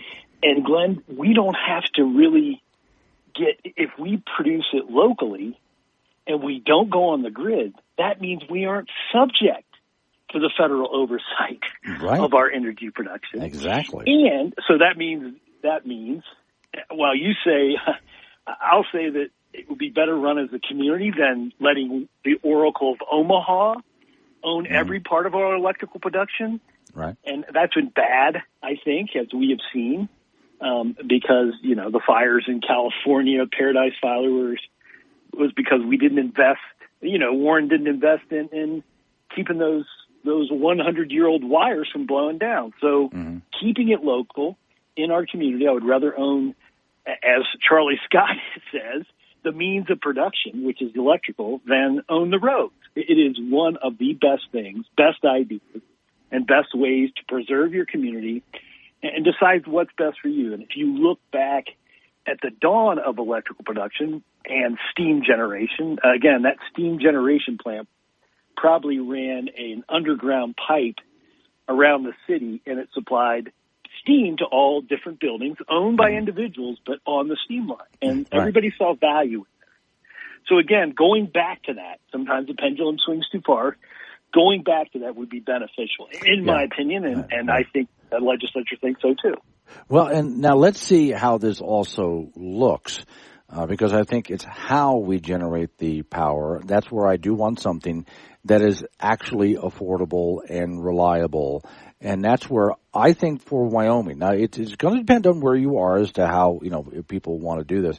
But I think for many communities in Wyoming, which are small rural communities, natural gas might be the best way to go, only because it's easy to get it there and easy to keep things running all year long with something that's natural gas. To me, coal could be a bit too cumbersome. It's good on a large scale, but no. And then I'm also, although I think this scares people, Greg, but there has been a lot of work done in micronuclear reactors. But every time, and that's even something that's a discussion right now in Gillette, Wyoming. But every time someone mentions nuclear reactor, there's still a bit of a freak out over that. So while I think that's a really good, viable idea, you can run an entire town in one tiny little reactor the size of a one-car garage. But I think that idea scares people, and it'd be kind of tough to get that one through. Well, I'm a pro-nuclear guy, have been. Yeah. Again, American, I've said this before on the show, American capitalism ruined nuclear in America. We had a really good program. Again, South Korea runs a great program. Lots of people run great programs. Now, we do have to have waste generation, but it does depend on your community. Like for me, I was opposed to those huge windmills we're going to put outside of Laramie, but I'm not opposed to dragging a copper line from one of those windmills right into Laramie and running the place, along with a package nuclear plant. Got no problem with it. Right. Again, how you choose your source of generation kind of gets you into a regulatory framework. Like if you start throwing mercury up into the air through a coal thing, you're in a different game than you are with a nuclear plant and wind power or solar power. So I understand the limitations of those. I've never been I don't think you can run an industrial world on renewables, no matter what people say. And I'm a Democrat on this, so I think I'm very practical in that particular manner, and I do love this legislation. So I wanted to call in and say that. Well, now this is where, let me see. You got to say you and I mostly agree on this. So the date is 10/25/2024. It's 8:40 in the morning, and Greg and I almost agree on everything on this one. So, this is going to be interesting. It's got to go through the legislative process, and then, Greg, here comes the next stage. If let's say they pass this, that doesn't mean the community is going to do it. Oh, no. It's set up so they can. All right. Well, it's set up so I can get that big copper line to that windmill. That's right. And give my power that I should deserve for looking at the thing. So I think you should go ahead I think you just need to sneak off in the middle of the night and do that, okay? I'd end up being French fried. That's right. Okay, I got to move off to Diane, who's in La Grange, singing along with ZZ Top on Amendment A. Morning, Diane. Hi, Glenn. Yes. Thanks for taking my call. Absolutely. I just had one thing about the Amendment A thing. I was county commissioner in Laramie County for many years, and something I learned about taxes and money when it comes to government. If this is why I can't vote for this Amendment A, is because I've learned that the government, if they don't get the money from one place, they'll get it at another. Right. And so if they don't tax these people, they'll tax someone else. And, they just feel like they absolutely need that money, and they might. I'm not saying they don't, but I'm just saying that people need to think about that when they're voting to get rid of something in one place, and they're going to replace it somewhere else. Right. Okay. Get what I'm saying? Yeah, I That makes sense. To me, first of all, I put up an article yesterday on the Wake Up Wyoming site so people could understand a little bit about Amendment A and also read it for themselves. And when you get past the opening of the amendment, and get past the back page where it's signed by the legislators and the governor. It's really only 2 pages long, and even then it's double spaced. So it's really easy to read this thing and understand it so people can make up their own minds. Now, my problem, but I'd like to see what you think about this, is as soon as I started to read it, I thought, well, you're solving the Wyoming property tax problem by trying to create more of a problem. In other words, they're adding to it. So you don't solve a problem by making it more complicated. You solve a problem by simplifying it.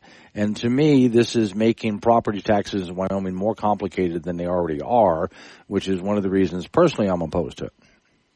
Well, and we always said if it ain't broke, don't fix it. But on the other hand, too, we have to remember our property taxes in Wyoming, and I've owned a lot of property and not so much property in that kind of situation. Yeah. It can be expensive to have to pay taxes, but on the other hand, it's kind of good for everyone to have skin in the game as well, and take care of our state. What did you think about the idea? I did have the governor on his program. He liked it, too. I liked it. About replacing Wyoming property taxes with some kind of a sales tax, so something simple. Well, I think that we should always be open to ideas and changes. Just because it's worked the last 100 years doesn't mean in our current situation and the way the state is growing and that kind of stuff that we shouldn't look. We need to always be open to see, the sales tax. When I was there in Laramie County, we would collect a penny on the 6 penny. That would lead to $1 million a month. And, when you get to thinking about that sounds like a lot of money until you have some pretty big projects, and then it isn't that much money. So how much sales tax then would you have to collect? Yeah, right. And so it gets, then it's like this thing, it's kind of confusing, and they're making it a little more confusing. Right. And that just people don't trust that. If it's confusing, we don't trust it. All right. Thank you, Diane. I appreciate it. Real quick, Don in Laramie says, no problem. Don in Laramie says the rate increase requested by Rocky Mountain Power would result in a 50% increase in residential electricity costs during the last 2 years. Much of the current request is to pay for transition lines. Between us and Colorado. Okay. Now, he writes a lot there. Maybe we'll get into that next hour, Don, but we got Frank Gambino coming up in just a moment. It's 8:46. It's Wake Up Wyoming. You asked for we didn't have the budget for that. Wake Up Wyoming with Glenn Woods. Weekdays 6 to 10 a.m. and 24/7 on the Wake Up Wyoming app. Okay, Frank, I'm still having fun with Joanne. Okay, she's a Wyoming lady who posts the best memes ever. Where does she live? Well, let me find out real quick here because I'm actually on her. She is she's Dayton, Wyoming. Oh, that's by Sheridan where they had the fire. Oh, yeah. Oh, that's right. Oh, my Lord, I should ask her about that. Yeah. She was watching the whole thing, right? Well, it should have been right in her backyard. Yes, exactly. I'll have to send her a note here. Okay. A wise man once told his wife nothing because he was a wise man. Yes, that's very, very, very true. Very true, Joanne. Very true. This one... Now, I'm going to read this to you, Frank, but do not make eye contact with Miss Mary. I'm going to stare at her because this is her, okay? Things only crazy dog people do.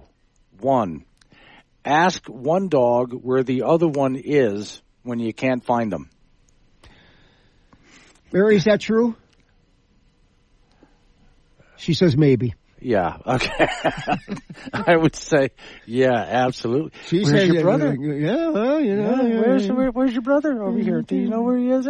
And the dog look at you like, what, because the dog, I got news for you.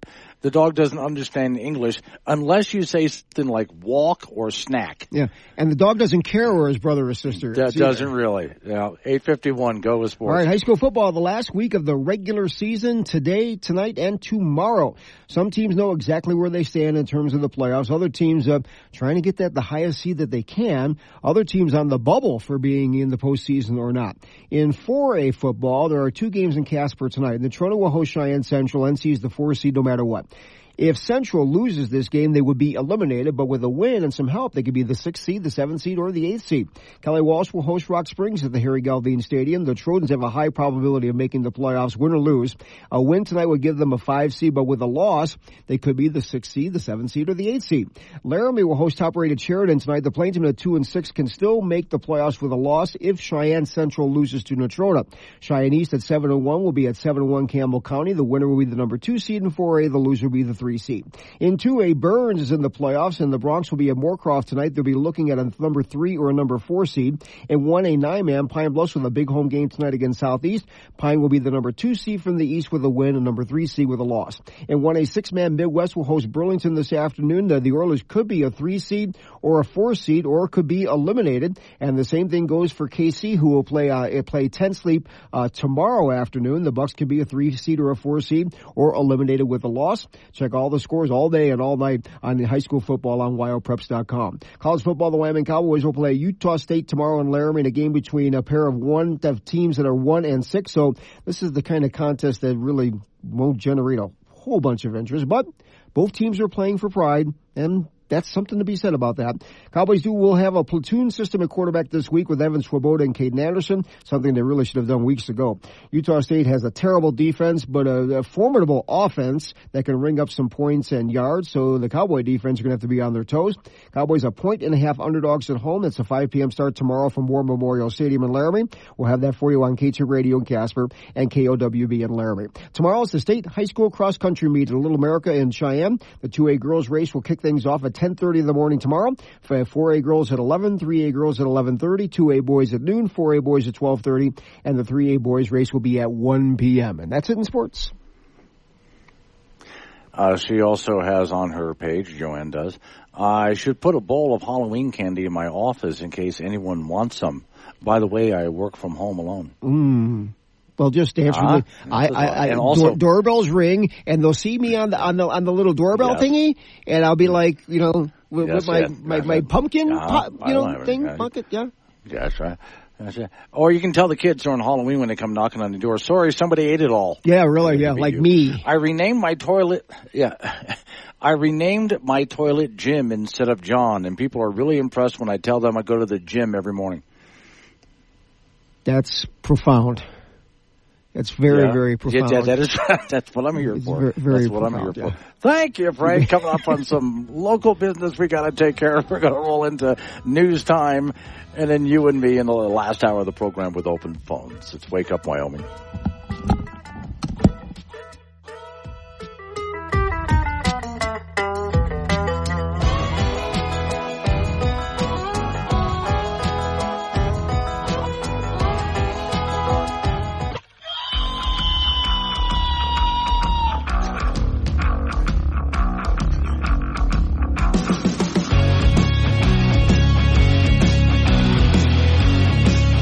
Six the time. It's Wake Up Wyoming. It is a Friday, and I'm so glad you made it. It's going to be a nice open weekend, too. I mean, really nice out there. All right, 888-97 was the phone number.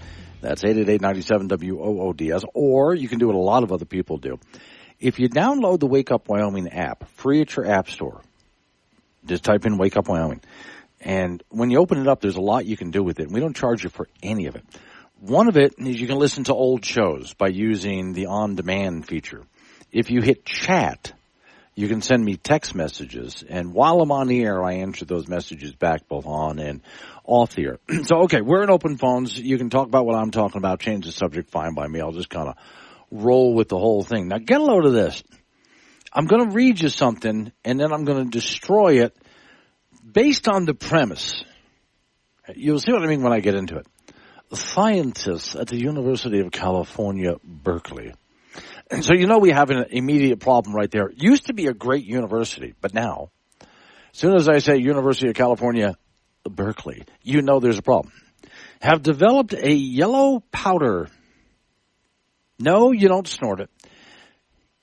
No, it's not radioactive. It can be used for capturing CO2 out of the atmosphere. Now, you'll love the name. COF 999. That sounds like an Ed Wood movie, like Plan 9 from Outer Space, something like that. And COF 999. is a material that could be a game changer in the fight against climate change. Okay, so they've invented a powder now. Now, what I want to know is what are they going to do? Will fly over and drop it on us or something like that? You people who actually believe in the myth of chemtrails, yeah, I'm calling you out. You would probably be right about this. I mean, how do they plan to take a powder and capture more CO2? Drop it from airplanes or something? All right, reading on. The porous, lightweight powder acts like a sponge, trapping CO2 in its microscopic pores. Researchers said the powder can capture CO2 10 times faster than existing methods. By existing methods, do they mean trees? This is where I've had the problem of Wyoming getting involved in the nonsense of carbon capture and sequestration, which so far we don't really have the technology to do it. And any place that has tried doing it, it has not worked for multiple reasons. It's hard to capture it, and when they do capture it, it's hard to keep it. It likes to get out. But anyway, reading on. They say that just a half a pound of COF 999 can capture as much CO2 as large trees in a year. Unlike other carbon capture technologies, COF 999 is durable enough to be reused for hundreds of thousands of cycles. So, the material requires less energy to release the trapped carbon, potentially lowering the overall carbon capture. Key innovation behind this material, this yellow powder, is the availability to trap CO2 in its structure. Chemicals called amines, I think is what they call it, bind carbon molecules, according to the scientists. And the powder, its effectiveness, was tested outdoors where it was exposed to fluctuating CO2 levels in the air. In every test, the powder completely removed the CO2 from the air as it passed through, leaving none detectable on the other side. The next, pardon me if I doubt this, but anyway, reading up. The next challenge, according to researchers, is scaling up the use of COF 999 in large industrial facilities. Such facilities would resemble oil refineries and vast structures packed with COF 999 working to filter the air. But you could use it in an air filtration system. The study just published in the journal Nature. Once again, I am suspect. I used to love the journal Nature. They've gone over the deep end on stuff like this.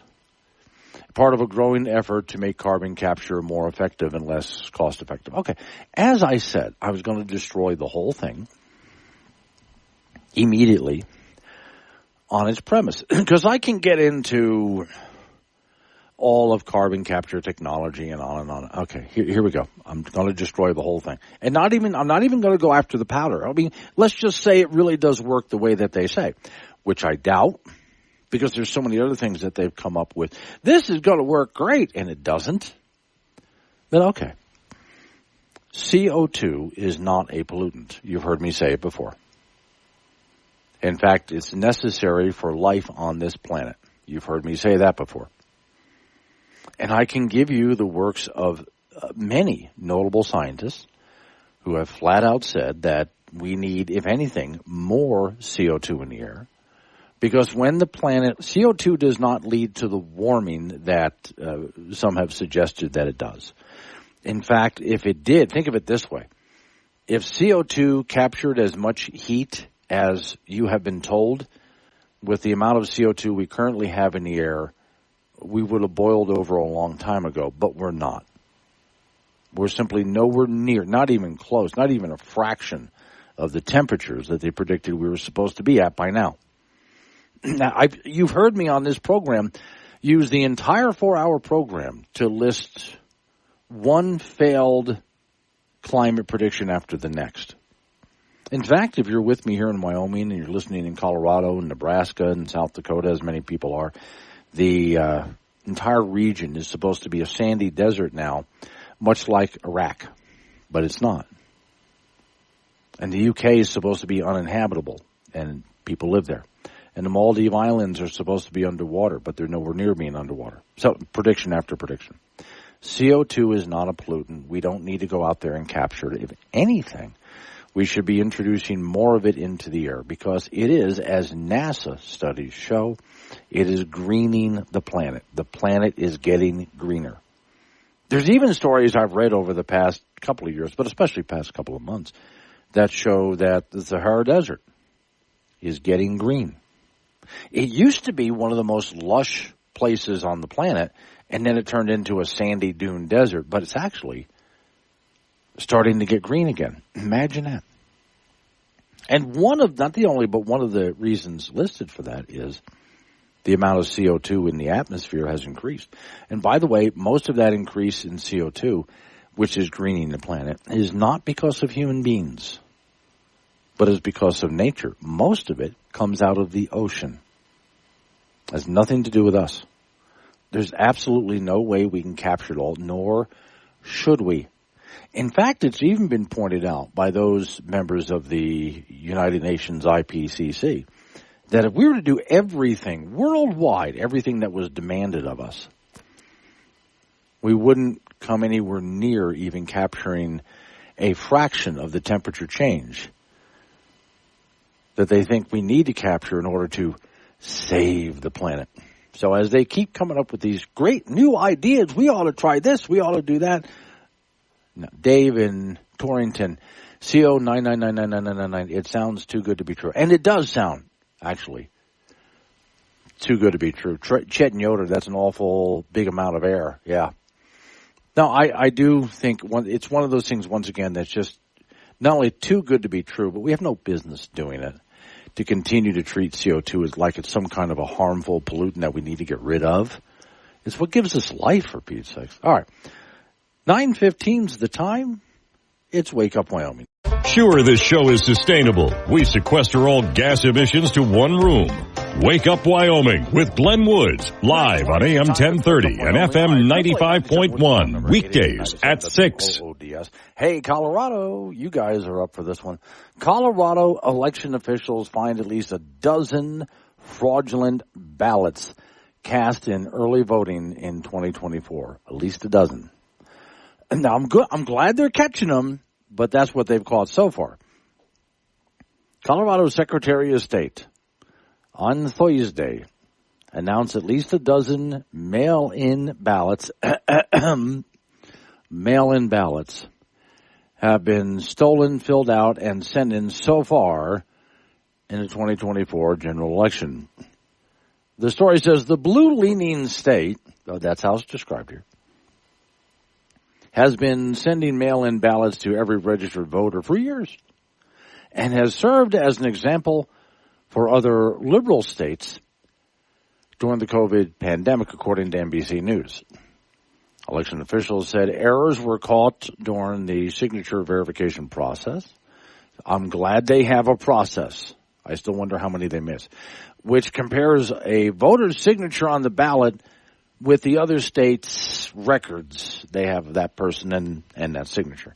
Nearly all of the mistakes were caught, but 3 slipped through the system and were counted before they could be removed, which again makes me wonder, so how many did they miss? I don't know. It would have to be enough to change the result, but still the fact that it's happening at all, I'm glad at least they're keeping an eye on it. But you see the problem here. The office did not indicate what political party or candidate votes were cast for, but the Mesa County District Attorney is investigating the incident. And Colorado, here's a quote, "Colorado elections are safe and secure," Griswold wrote. I hate it when they do that. No, when any politician or bureaucrat have confidence in us, what we're doing is safe and secure. I don't have confidence, and I don't believe you. This attempt, again quoting, "This attempt at fraud was found and investigated quickly because of all the trailblazing processes and tools Colorado has in place, like signature verification, ballot tracking, and other curing processes," which, again, I'm not going to say it's bad that they have those processes. It's good that they do. Ballots were all mailed to the Mesa County Elections Office through the United States Postal Service, according to the election officials, and not left in drop boxes. Not left in drop boxes. No suspects have been identified so far. Voters in Colorado who are concerned about the status of their ballots can track their votes by govotecolorado.gov. Okay, so as I read something like this, now again, I'm glad. I will say I'm glad that Colorado has a process and has caught some. And it also makes me worry about how much did get through. And then, of course, the question has to be, so out of those that do get through, is it enough to change the course of the election? Because as I've said to people before, let's go back to the last presidential election. A lot of talk of voter fraud, but I remember saying to people at the time, when the reason we take such precautions, if we're going to have an election, there's going to be fraud. There's always either individuals or groups, organizations who commit fraud. There's always someone trying to rig the process. That's always been the case. Any election. And not just here in America. Go back throughout history to other elections for other countries that have had some kind of a process where the people get to vote. Which before America, there weren't many, but it has happened in history. And did people try to rig it? Of course. It's always been the case. And it's not just federal elections here in America, but throughout our history, local elections. You can, if you think about it, there's stories that you know of local elections where fraud has happened. There's always somebody who wants to be in control by any means necessary. And it can even from local good old boys in a southern town to a Chicago mobster. I mean, name it. There's always something going on. So the trick is to do what we can to minimize it. It's one of those things where you're never going to make it go away, but we put up as much as we can to make sure it doesn't happen that often. Even when fraud does happen and they get away with it, it's in such a small number it didn't affect the overall outcome of the election anyway. Now, the big problem is, and you've seen this in a recent past election, when those involved in government are involved in the fraud. And when those involved in the media really don't care to investigate the fraud. Not like they used to back when reporters actually did their job. So, glad to see Colorado is doing something here, and they've caught some of it. My question is always then, how much got through, and is it enough to make a difference? Now, RH is down in Wiggins, Colorado. He said Colorado, especially the Front Range, I-25 corridor, is full of idiots and corruptness.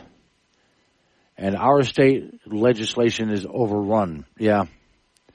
Milo in Fort Danger, any fraud in voting can change an election. Well, it would have to depend on really how many, because, and also what's the percentage of people, like let's say you've got a guy who, let's not call it a landslide, but he's got a clear majority in an election. And then a few people commit fraud, but it's not enough of a number to overwhelm the clear majority. See, the fraud usually only makes a difference when the election is so close, so tight, that fraud can matter. Chet Yoder said, let's see, gut feel. Oh, okay. She would lower the call. Okay. I'll get back to that one, Chet. That's a good story. I'll see if I can fit that in before the end of the program here. Okay, so now just going back to Colorado and the fraud, and we're going to talk about fraud when it comes up to this next election. I'm sorry to say, but we are. It's going to happen. Whatever way the election goes on the national scale, from Congress to our president, there's going to be screams of fraud.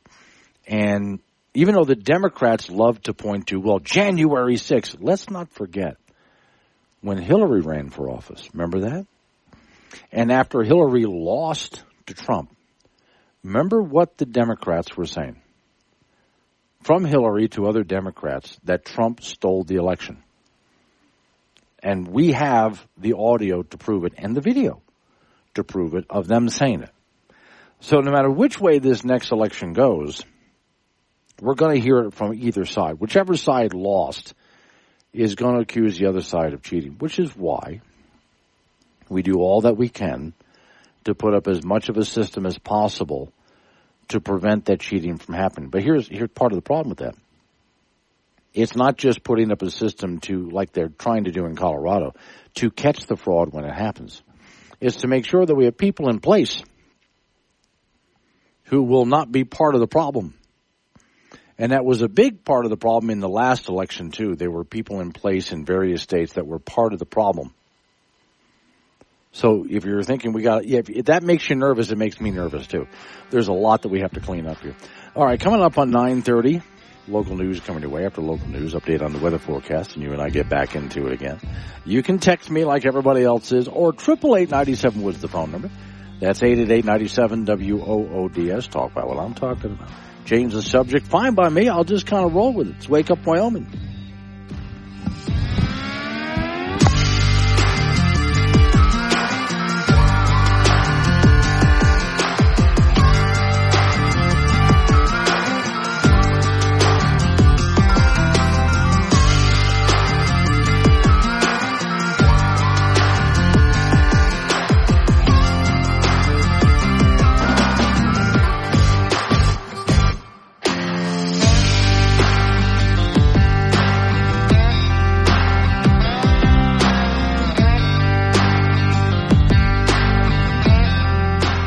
Glenn Woods. He talks to you, not at you. Be part of the show at 888-97-WOODS. This is Wake Up Wyoming on K2 Radio. 9:36 the time. Wake Up Wyoming. My name is Glenn Woods. Thanks for joining me. Last chance to get a call in if you want to do that. 888-97-WOODS, the phone number 888-97-WOODS. So CBS, as in TV, as in news, absolutely dragged over the coals for some comments it's made, and this is just glorious. So, let's see, from CBS News, and they put this up on X, formerly known as Twitter. I still have a hard time with that. All right. This is what they write. Half of the 8 battleground states in this year's U.S. presidential election use the federal minimum wage of $7.25 an hour. A rate that hasn't changed since 2009, despite a 47% surge in the cost of living since then.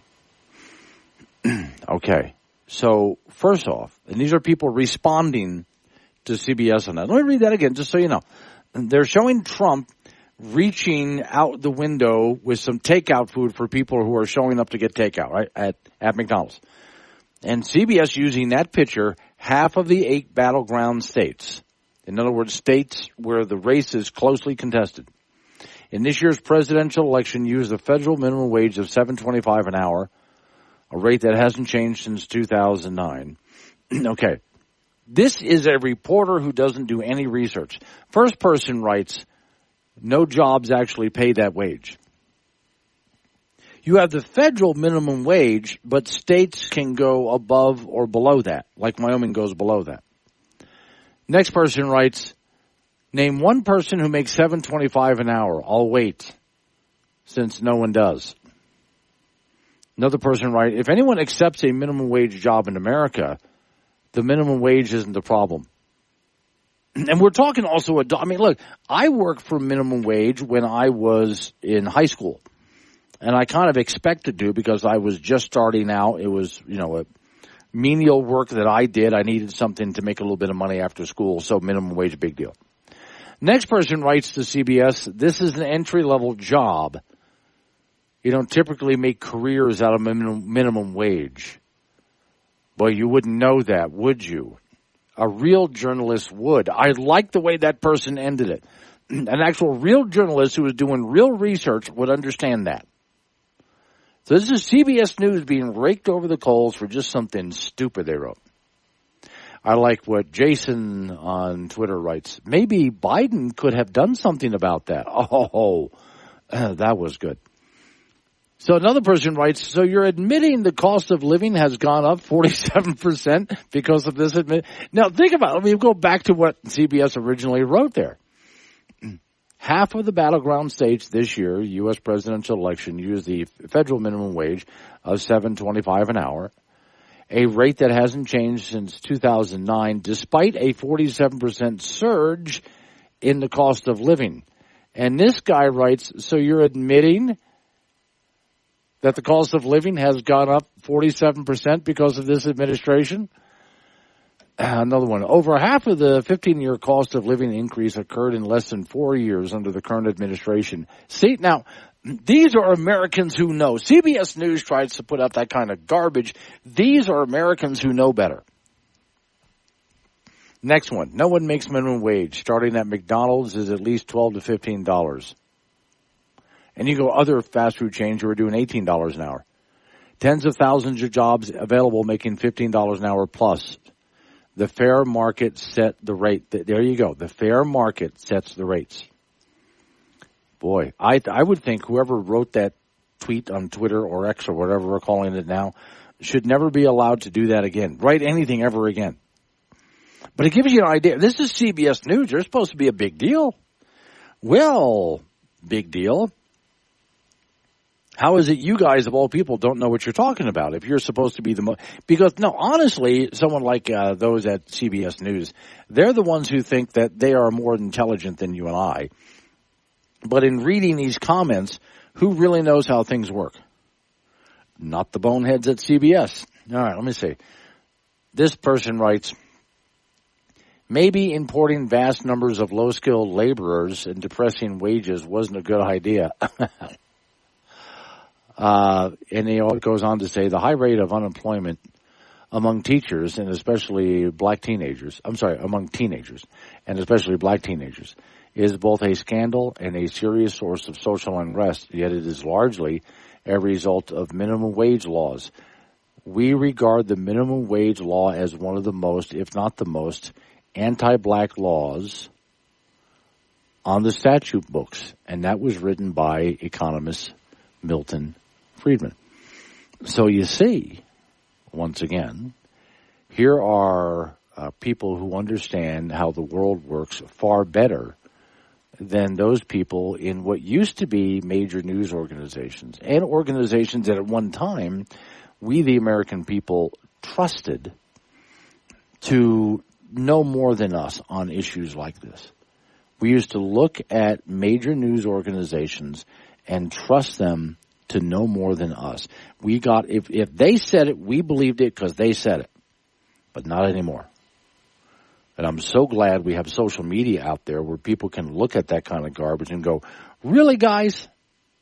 But now, do you think that CBS learned anything from this? If you're laughing right now, you're with me, because no, they did not. And they will continue to post garbage like this, which is why very few people tune into CBS News anymore or other news organizations, and trust in news media is in the toilet and, well, is going down the drain in that swirl we're all familiar with. Coming up on 9:43, it's Wake Up Wyoming. This program is intended for immature audiences only. Wake Up Wyoming with Glenn Woods. Weekdays at 6 on air, on Alexa, and 24/7 on the Wake Up Wyoming app. Up to Gambino, who is waiting by with sports over here. Okay, I've saved the best for last, Frank. Oh, wait, I don't hear him. Hang on. Was I left a note? Something went wrong with the Hannity update. Oh, that's why we're back early. Okay. And Frank is not here yet. I will. Okay. Here's what happened, folks. Miss Mary's trying to fix it. I was listening. Usually we have the Sean Hannity update, and then we have some commercials, and then I come back and I'm talking to Frank. Well, I noticed that something seemed to go wrong with the commercial break, and that's the computer running it. It's our artificial intelligence we call Brian. And so we came back from this commercial break early, and I'm looking at this going, why is it 9:46 that we're coming back? All right. So I start talking, and I look up, and Miss Mary has left me a note. So she's going off to get Frank. I'm here. There we go. Okay. So, yeah, that was our – by the way, we named our computer system Brian, and Brian's a jerk. So, you know, that's why all of this has happened. But I'm glad you're there now. Wait, we're just missing some stuff? Yeah, it's something, and I heard it. Is it heartbreaking to miss No, it was something that normally plays at a certain time, and I heard it start, and then it disappeared, and I wondered, what was that? Yeah, so that's Gremlins. It's Gremlins. Yes. No, it's our computer, Brian, and Brian's a jerk. But okay. I saved the best for last. Okay, here we go. Let's go to the beautiful city of St. Petersburg, Florida. Yeah, where I worked for a while. I've been there, Lovely place, yeah. And so imagine you go to a beautiful steakhouse. This one, the Howard Seltzer Steakhouse, located off of Tyrone Boulevard in St. Pete. That one is famous. It closed its doors, but a new one's going to be open up. But this new one, Frank, it's a funeral home that was, a steakhouse to be transformed into a funeral home. Now, I think it would be more disturbing if the funeral home was transformed into a steakhouse. Yeah, that would be, I wouldn't go in there, really. No, I really wouldn't there. But if it was would you go in, though? I guess you're going to have no choice if it was a steakhouse transformed into a funeral home. I mean, I guess for those, when they were cremating people, the grill's already there. Right. Yeah. And maybe boxes that they used to have meat in there. Yes, okay. So, but you got to have, so the restaurant will have rooms so that they can divide into parlors. Sure, exactly. Okay.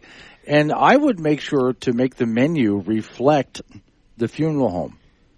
So when you would ask how you like your steak cooked, do you want us to cremate it for you? Or would you like to be able to poke it with a stick? There's things you can do on the menu to have a whole lot of fun with that.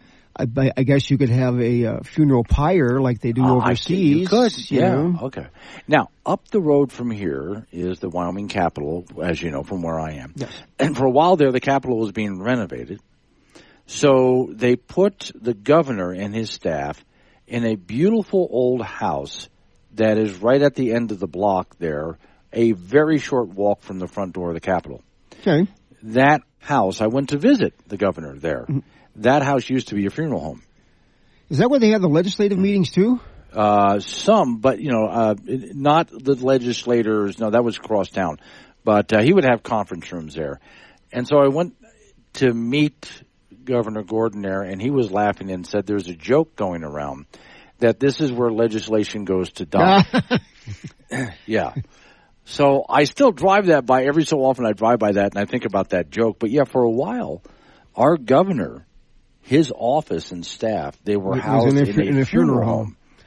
Well, the funeral homes are, they're pretty quiet for the most part. They're quiet. You can get a lot done. And they're actually, most of them are actually pretty clean, too. So I had a friend of mine she was a coroner. I can tell you these stories now because we're coming up on Halloween. Okay. And I had just gotten off work, and she sends me a text message from the coroner's office and, where the bodies are. Oh, the morgue. The morgue, yeah. And the message read, and I quote, and I kid you not, Frank, this was a real message. There's leftover pizza in the morgue if you want some.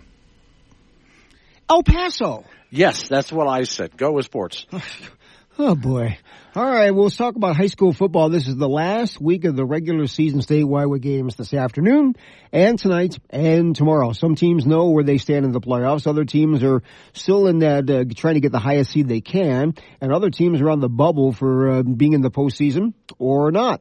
In 4A, there are 2 games in Casper. Kelly Walsh will host Rock Springs. The Trojans have a high probability of making the playoffs, win or lose at 3-5 on the year. A win tonight will give them the 5 seed, but with a loss, they could be the 6th, 7th, or 8th seed. I also in the Trona will host Cheyenne Central. Now, the NC is going to be the 4th seed in the playoffs no matter what.